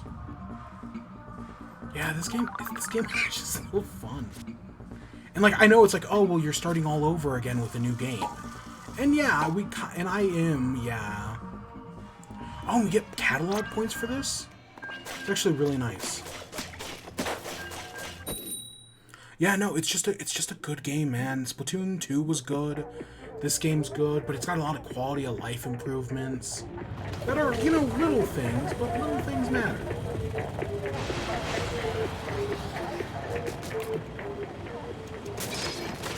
I still think a Battle Royale mode makes sense. I know people, right, like, as someone who played PUBG and then watched the Culling 2 come out, I know I've argued, like, why would people pay money for a game that they can just get for free by playing Fortnite? And yeah, I've made that argument before, and I still kind of agree with that argument. But at the same time, the one exception to that I've kind of come to realize is that people will pay money for something if something is good. The Culling 2 was not good. But if Splatoon, like if Nintendo did a Battle Royale mode, it'd probably be good. And you know, they could justify its existence.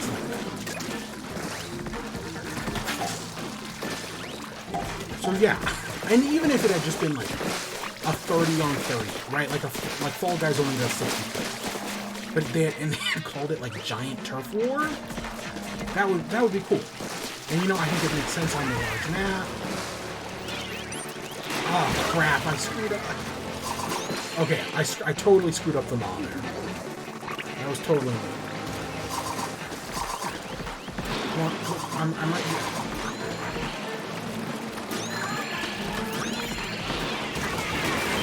Have the mods gotten harder to hit? Is that it? Because I definitely feel like I'm throwing past them.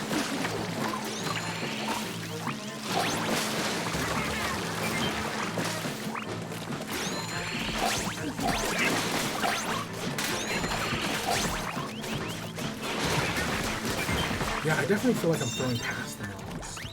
So the one thing I will say for tonight is that originally my goal, we were going to open some amiibo tonight. Because I picked up an amiibo. And then I was going to get the Steve amiibo. Because the Steve and Alex amiibo came out yesterday. But no, I ordered them through Best Buy. And Best Buy didn't get the amiibo in stock.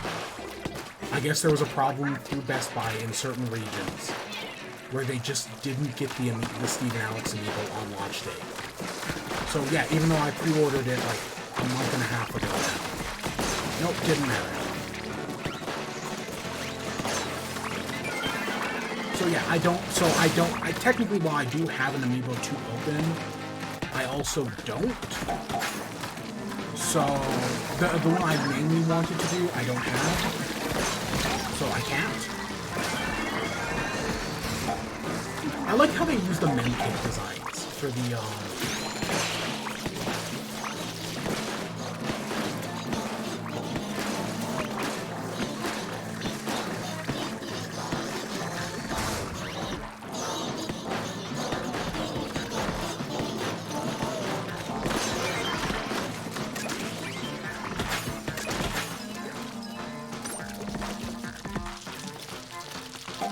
yeah, I like for all the boss sounds, they use the mem kit designs from Splatoon.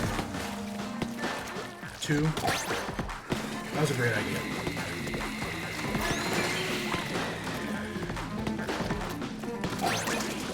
I know there's gonna be. I already know that in the story mode, there's gonna be sunken skulls because GameStone spoiled it.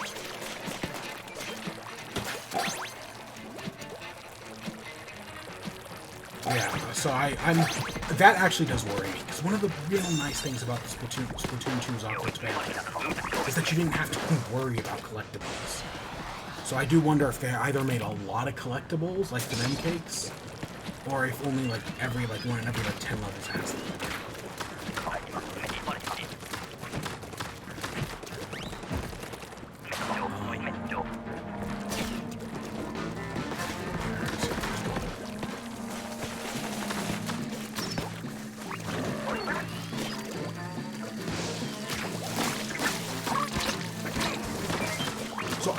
So with the bow and arrow, I'm convinced that jumping before you shoot is the best way to do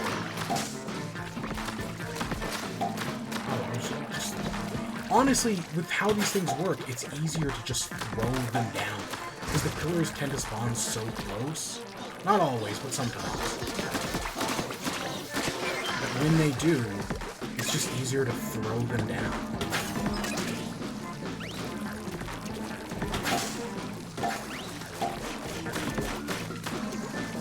That's what I suspect. I definitely feel the one problem with the character in this mode, or the bow, is I feel a lot less inclined to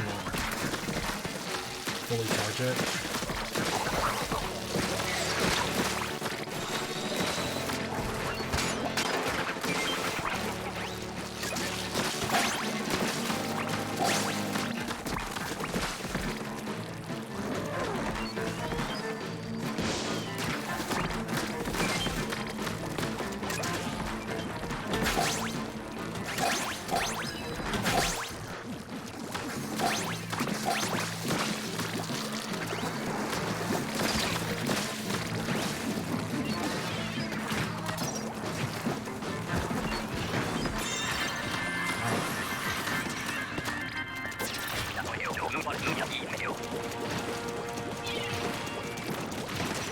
Oh, come on.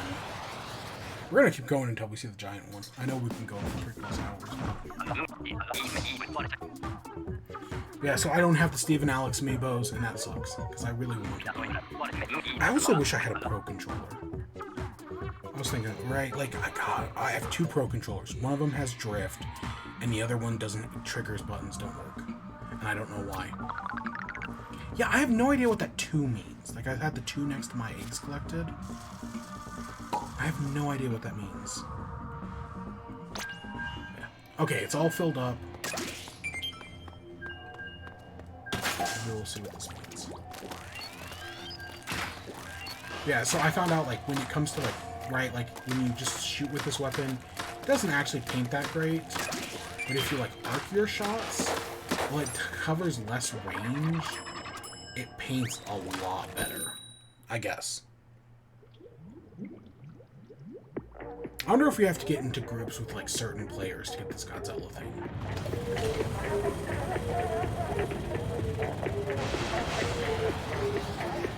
I wonder if the gear changed at midnight. I didn't even think about that. It normally changes. And God, I wonder how it changes on the...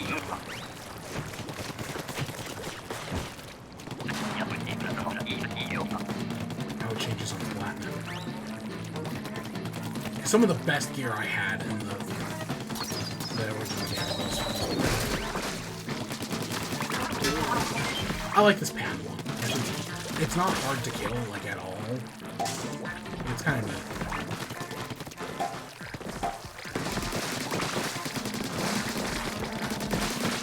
Yeah, it just, I always thought it would make sense to have a battle royale. You know, especially, even, like, just calling it giant chunks. Makes sense. I just hope we get new, Anarchy Battle. They're called Anarchy. Again, I keep wanting to call them Ranked Battle. Part of me actually thinks Anarchy Battle is a better name, kind of. And I hope we get more. Because, like, having...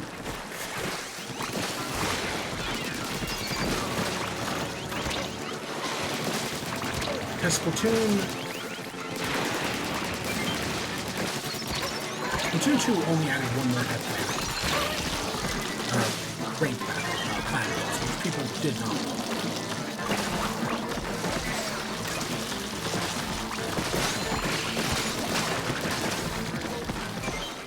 Okay, we need to get some more in.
Yeah, honestly, the button kind of is not the greatest for this.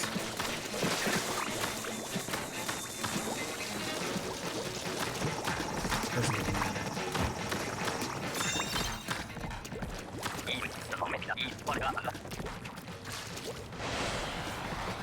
So yeah, I'm excited. I'm excited to start the story, but yeah, well, I don't know. I'm sure. I don't think I've had anything spoiled, and I know I'm jinxing myself by saying that. Oh, fuck. Oh,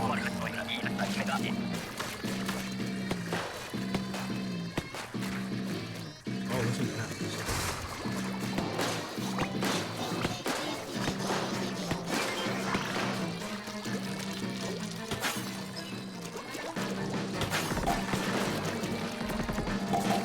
Okay, so it doesn't seem like there's any special fog in that. It's just the fog is the event.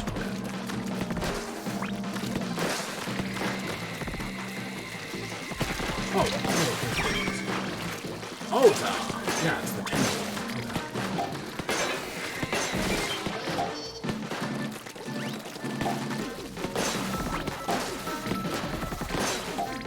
Check these eggs as long as I can.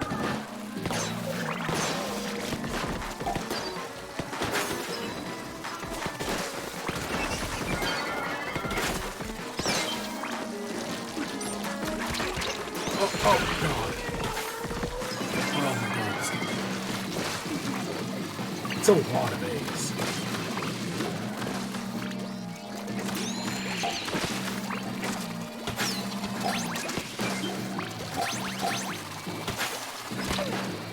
Okay, maybe putting them up there does not help.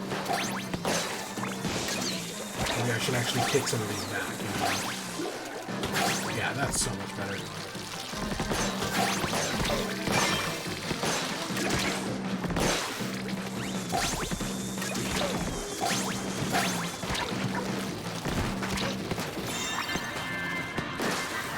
Let's see, does it show up? I hope it shows up.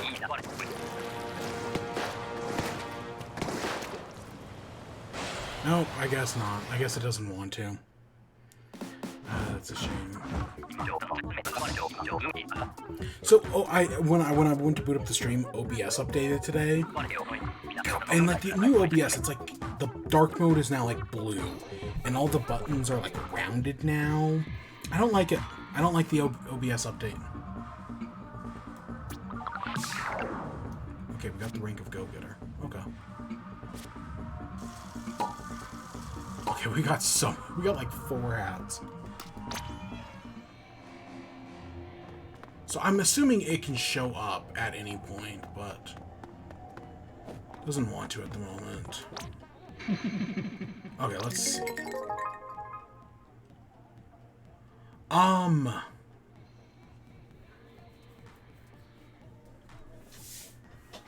Which hat do I want?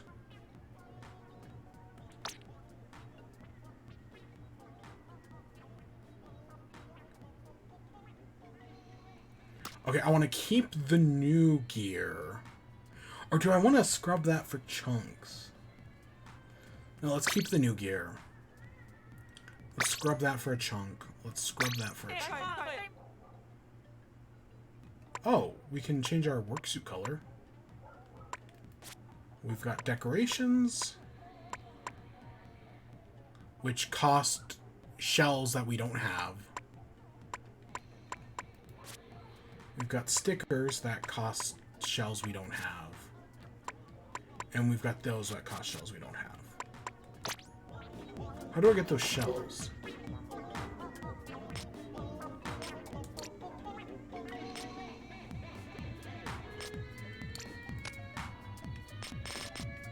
Okay, that's our history.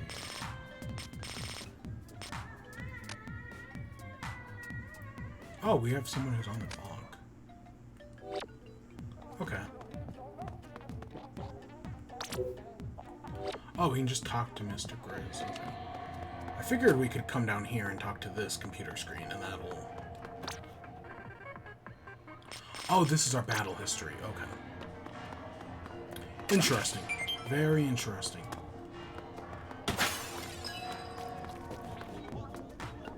How do we get out of here? Oh, there we go.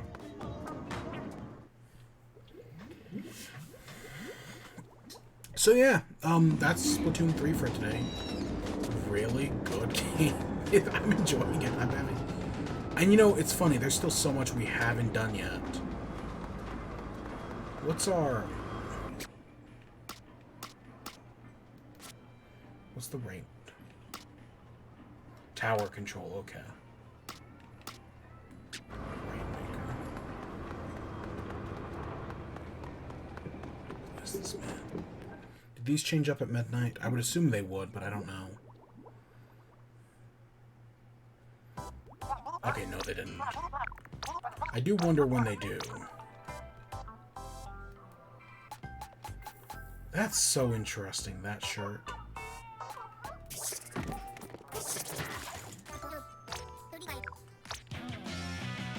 Catalog, level up. We got that. We got new titles. Okay. And again, I'm assuming this stuff changes every day. Buy another one. Correction, we're going to buy another one.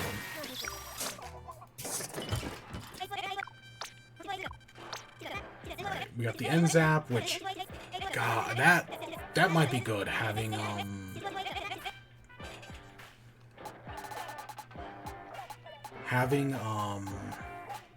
Tacticooler with suction. Oh my god, that might actually be really good. No, never been a big fan of the carbon roller. I'm just gonna buy my baby boy Brilla.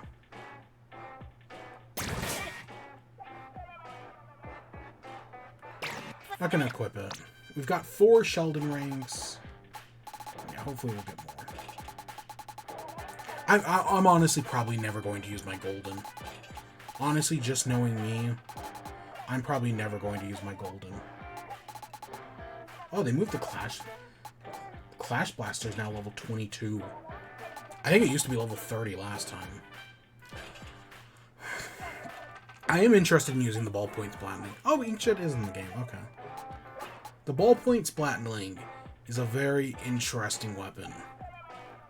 That right, watching footage from Splatoon 2.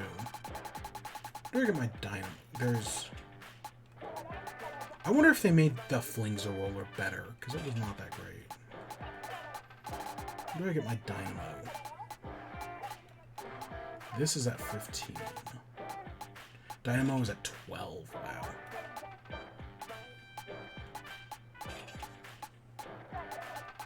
Curious to try out this, the other bow, and the other stamp. Okay. Because yeah, we're at level 6 right now. So yeah, this is just the start. You know, I'm gonna put way more time into this game, both on and off stream. But for today on stream,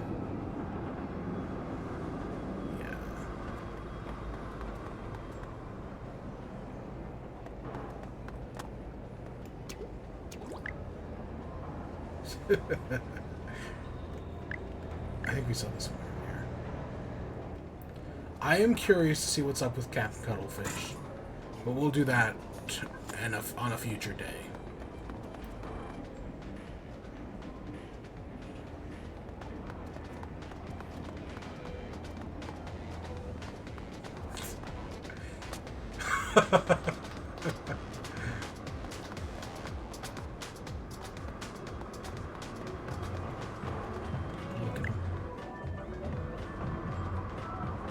Okay, I'm just goofing around at this point. I don't even know why I'm still going. Oh, look, it's Andre again. Give you a fresh Andre.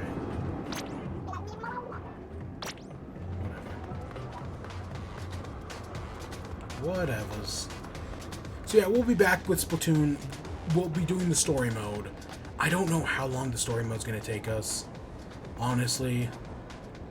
But because part of me doesn't want to do it all in one day, as tempting as that may be. But, so we'll be back with story mode, we'll do some ranked mode, and we will do some,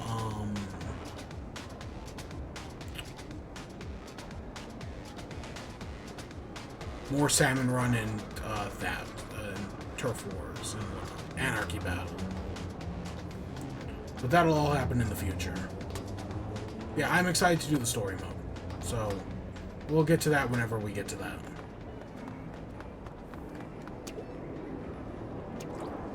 God, I enjoy this game, man. It's a game that didn't need to exist, but I also did spend $60 to buy it again anyways. I am no different than the Call of Duty fans I've called out in the past. Admittedly, I've never been any different than Call of Duty fans. I mean, I buy the fucking yearly release of Pokemon every year.